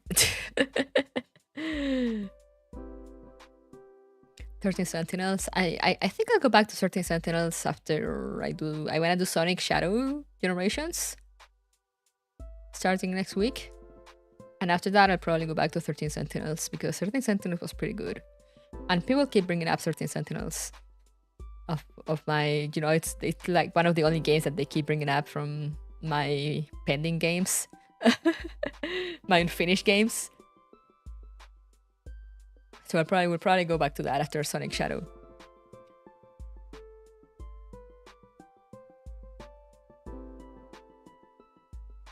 Because you need to finish it, honestly. Yeah, it was so good. I loved it.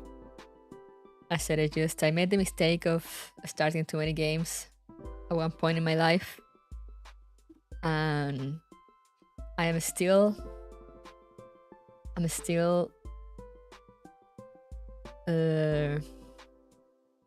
dealing with the consequences of that.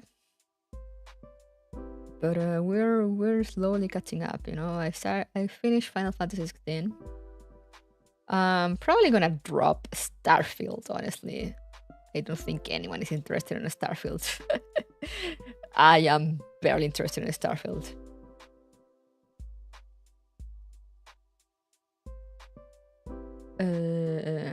Then what else do I have of the games that I had on a stream? There's the Mega Man Battle Network collection that I also want to go back to at some point. Atomic Heart. Maybe Mods will save it someday, but I played on Xbox, so I'm like fucking rip.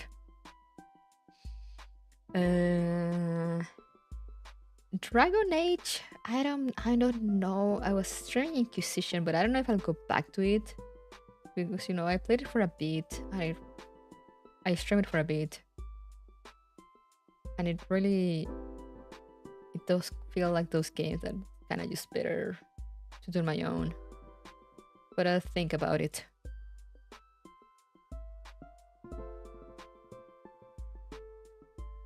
I also need to get the Battle Collection. I still own 5 on Game Boy Advance. Damn!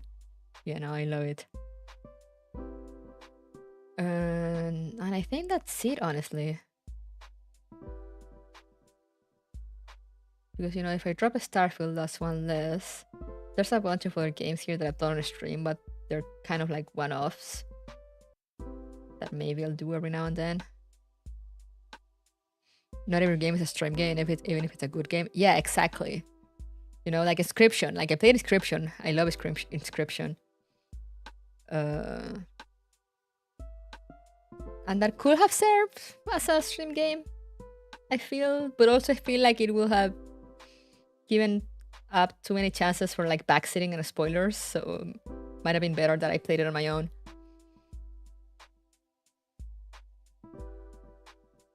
But yeah, Starfield I might just continue it on my own.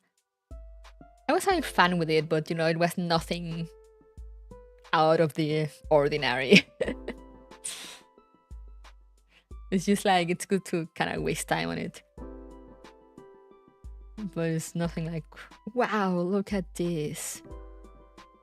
So yeah, we should have Mega Man Battle Network. Because I still need to... I mean, I have the full collection and I want to go through it all. But for now, I still need to finish the first game. That's the one that I started that I left unfinished. We're gonna focus on finishing the first game first. Then we'll see for the rest. There's Atomic Heart, 13 Sentinels. Atomic Heart shouldn't take me too long. It wasn't super long. I said Dragon Age. I'm on the fence about it, about Inquisition. On whether I'll continue it on stream or if I'll just play it on my own. Especially because I think they added it to Game Pass. So I'm like, I could just couch potato it on my own.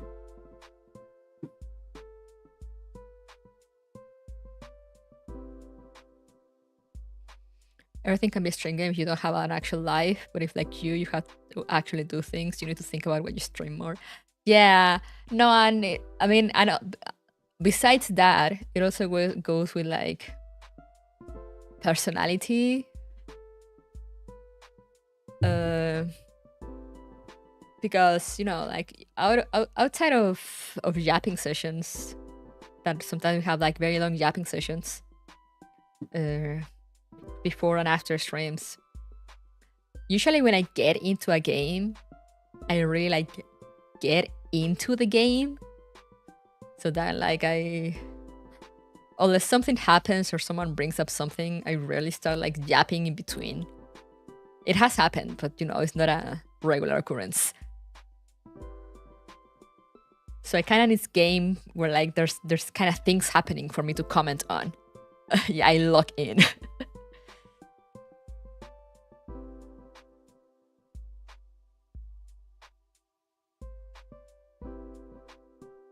The rare mythical jab pull in middle of the game, yeah.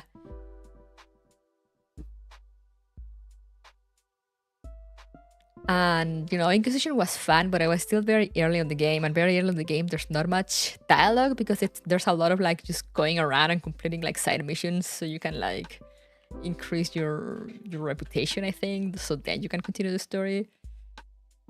So yeah, I'm like, yeah, I feel like maybe that game is better to do on my own. But for example, like 13 Sentinels is like a visual novel, so there's always like dialogue and things happening, and it's fully voiced. So it's always, and it's very out there with the plot. So it's like, damn. Same with Atomic Heart. Atomic Heart is kind of silly, but it's fun. Megan Battle Network is just a classic.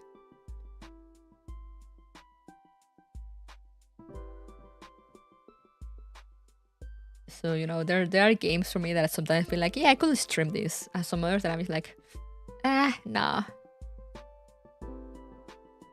I ruined my Robo-Russian girlfriend ballerina. The robots were so good.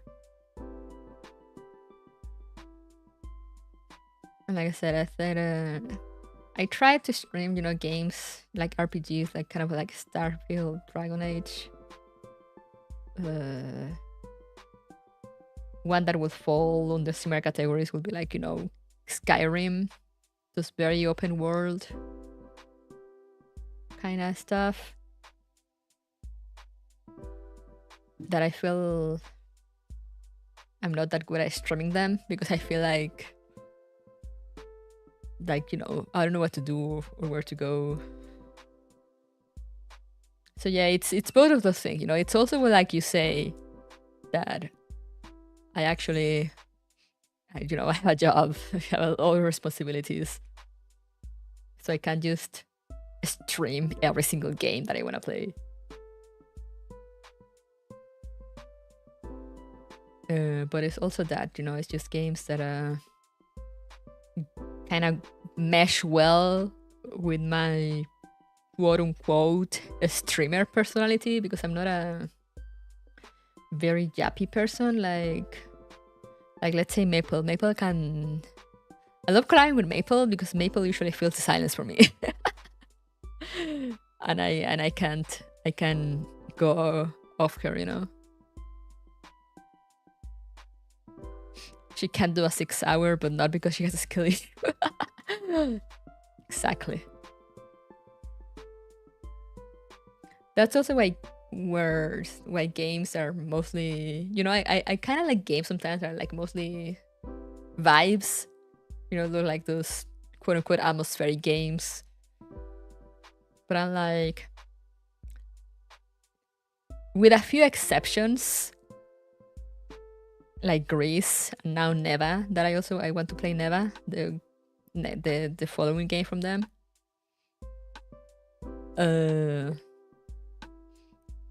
With a few exceptions, I'm like, those games, I will just play them on my own, because if I try to stream them, I will feel pressure to like feel the silence instead of just enjoying the atmosphere, which is supposed to be the point of the game. Maple could have locked in. Yeah, exactly. Like, if you probably noticed during the It Takes Two collab that it was very much like, okay, we go here, we go there, and Maple was just like looking all around. So like sometimes I'll go how to follow her and be like, oh, what is Maple actually looking at? Like, is she looking at anything fun?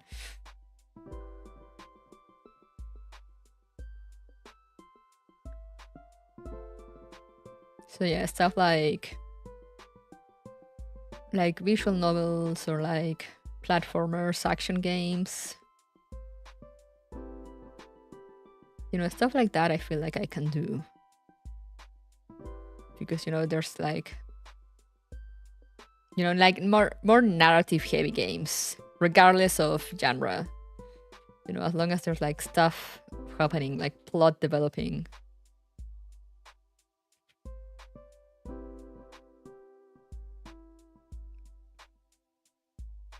Unless it's a horror game, you know, because horror games are usually more paced out with like long sections of creepiness. But, you know, in those cases, the creepiness kind of makes up for the lack of dialogue happening.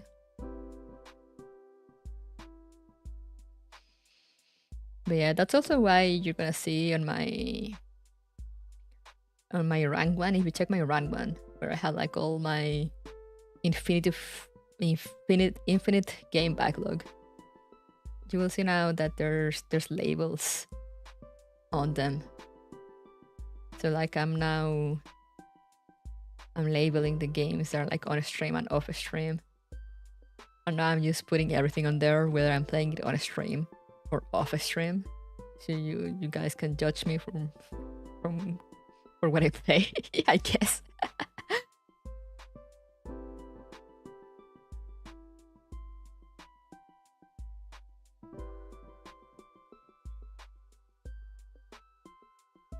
All right.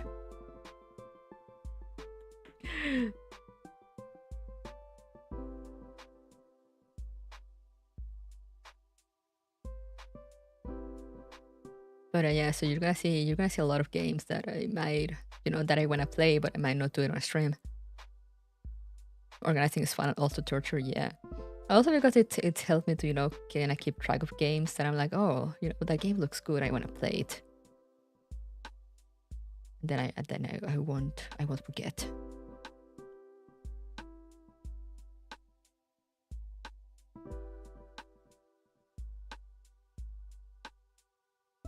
But yeah, you know, like stuff that has like a lot of, basically stuff that has like a lot of silence in between.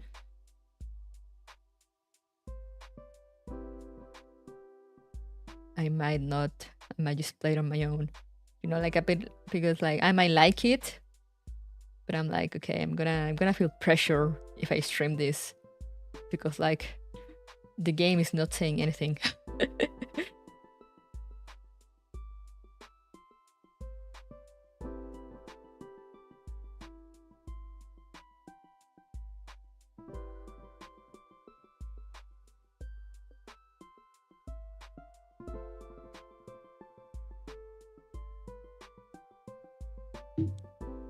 Why is the game not filling up the silence for me?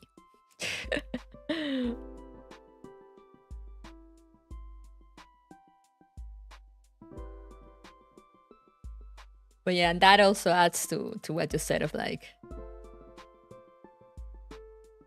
you know, I kind of just stream whatever game I want in the sense of like, you know, I won't just pick up a game because it's popular or whatever. I'm just like, if this game interests me, I'm gonna stream it.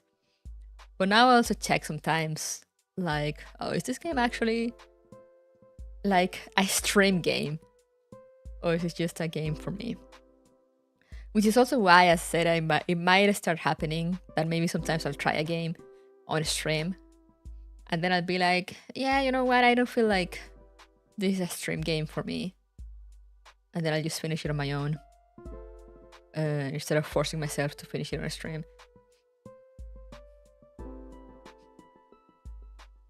It hasn't really happened yet, except for maybe with, let's say, Dragon Age Inquisition and Starfield.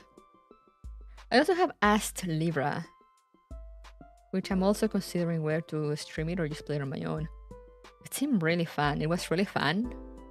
And I'm just like, I was really touched by the fact of like, it was like one guy that did it over like a course of like, I don't remember how many years.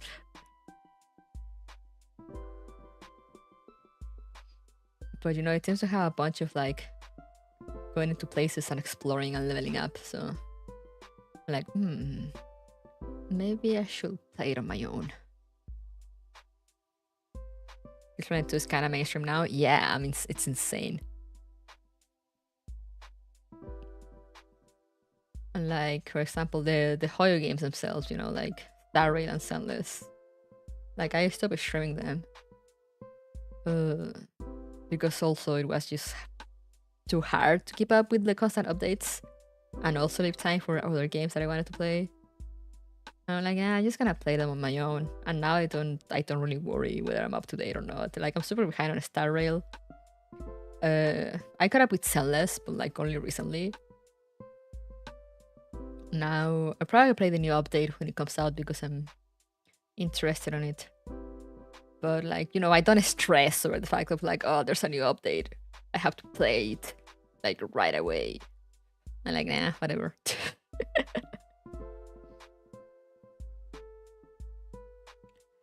But yeah, such is my life. Gacha should not be a job. Exactly.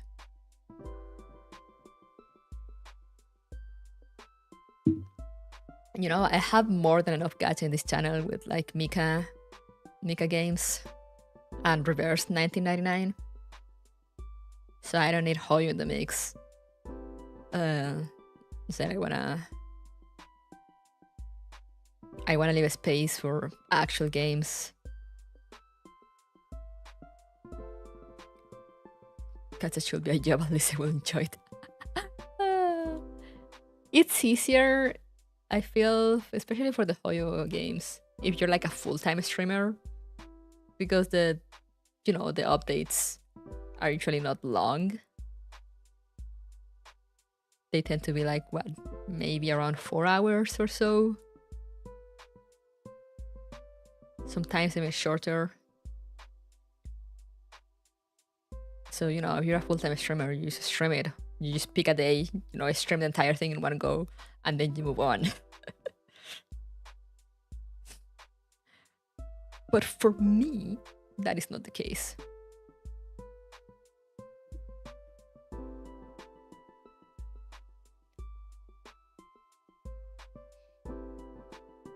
As I said, the only Hoyo games I'm still streaming, it's Honkai Impact. Because I actually really like the game, and they don't have the insane update speed of their other Hoyo games. They still update pretty fast, you know, they still release like new chapters pretty fast. But usually the patches last longer, you know, and there's like more breathing time in between main story stuff. Because they usually fill up with a bunch of like events, like long events and stuff. Like the patches last, like the other day, you know, I was playing yesterday because I was like, oh, you know, there's an event. I want to do an event to like get currency to see if I can roll for Kiana. You know, I'm like, oh no, there's probably not enough. There's probably not a lot of time left for the event. I wonder if I'll be able to finish it. And I go check like how many days there's left on the event, and it's like 50 days. And I'm like, oh, okay, I'm good.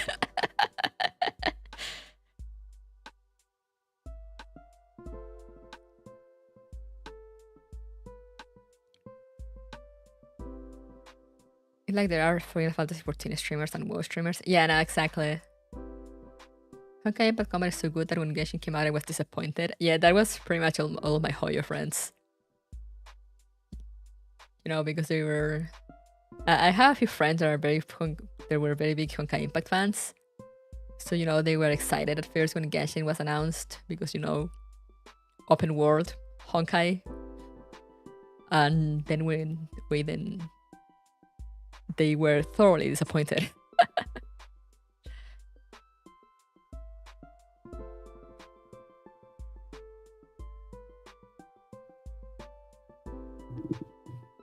That's also why a bunch of them now kind of like Zenless more, because it's kind of more going back to the combat.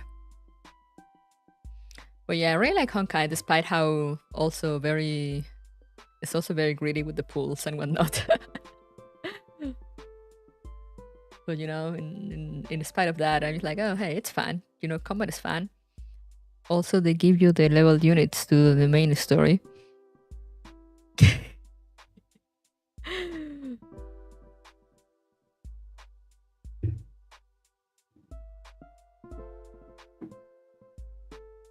Just like Zelda's those.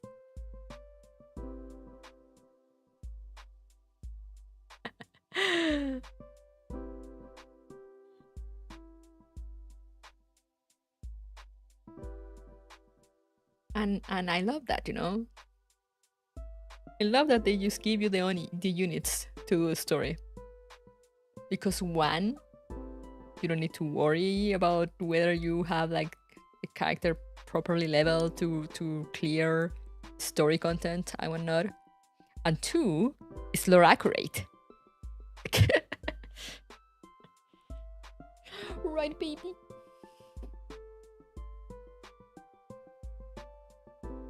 And we love lore accurate here. That's great, not getting the story. Exactly. Not like Star Rail.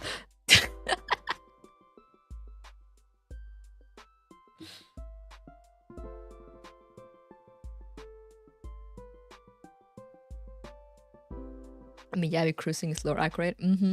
Very true. I love Miyabi's game. It's so ridiculous.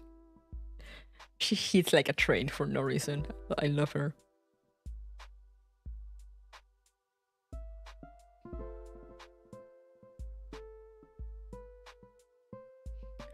But yeah, that's also why, as I was saying, I really wanted to go back to Honkai Impact. So Fridays, every other Friday is gonna be for Honkai Impact until we catch up. There's a lot to catch up to, but we'll get there eventually. And then, as I said, I'll continue part 2 where we left off whenever we catch up to part 1. And depending on how part 2 continues, I'll see whether I continue streaming that or not. Because it was getting kind of lengthy, but I heard that it actually gets better like right after chapter 3, which is where I was. So hopefully we'll see in the future. It's still a few months away. Your girlfriend wants to cosplay here? Oh, that's so fun. That sounds so fun. I love Sunless. I also just love Sunless because, the story is...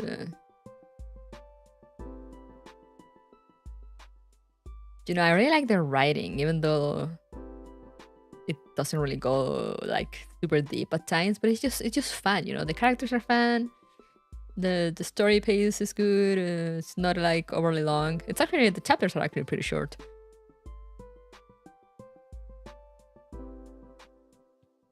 Sounds like a good plan so far. Yeah! Now we can make the official competition on whether I will finish Honkai Part 1 first, or if Mika will actually leave me enough time to finish Reverse Collapse first. It's the race.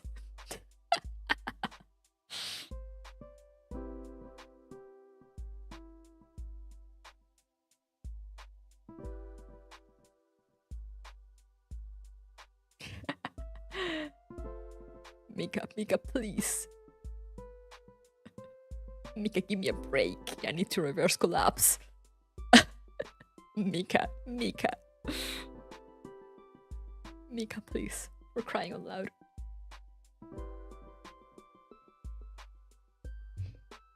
I said we might have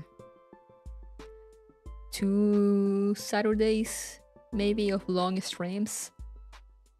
So I might take the chance to make some progress on a few of those games, like Reverse Collapse. Reverse Collapse has me tempted to play on easy mode. I'm not gonna lie, me too. Me too.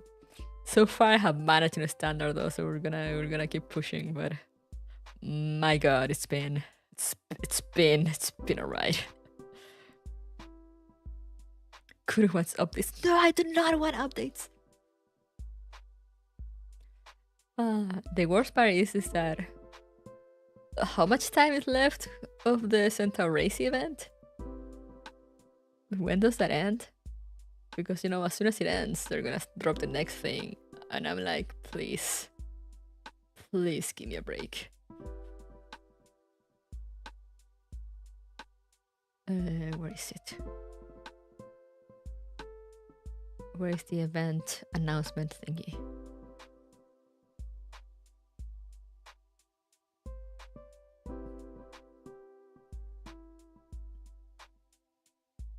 Like 10 days.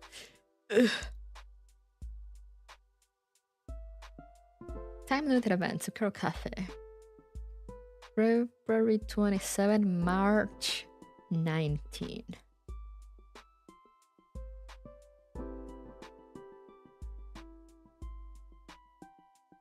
Okay, so if I manage,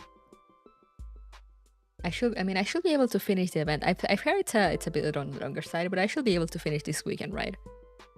So we should get at least one more Saturday of reverse collapse.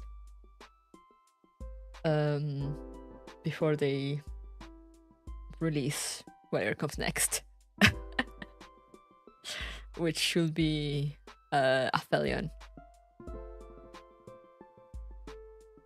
But we should be able to get one Saturday of reverse collapse to hopefully finish the map I was stuck on. I mean, not stuck on, but you know, the map just kept going and kept going and kept going. And I was like, please.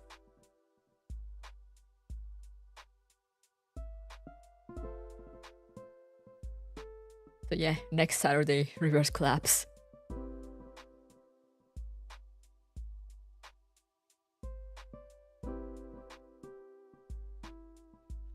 Maybe. I need to check also because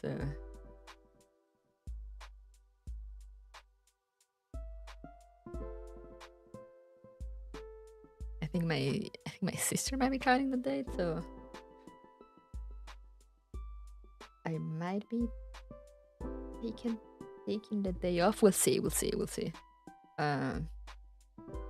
But hopefully there should be one more reverse collapse stream before Mika ties me to the Gears Frontline 2 chair again. Hopefully. Here's hoping.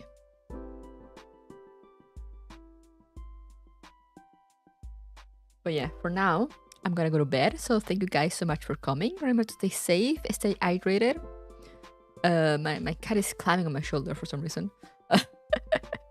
I'll see you tomorrow for Gears Frontline 2. If we don't finish the event tomorrow, we'll finish it on Sunday.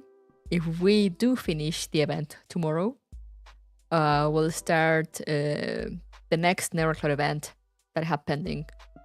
That is also a Centaur Race event, I believe, on Neurocloud on Sunday.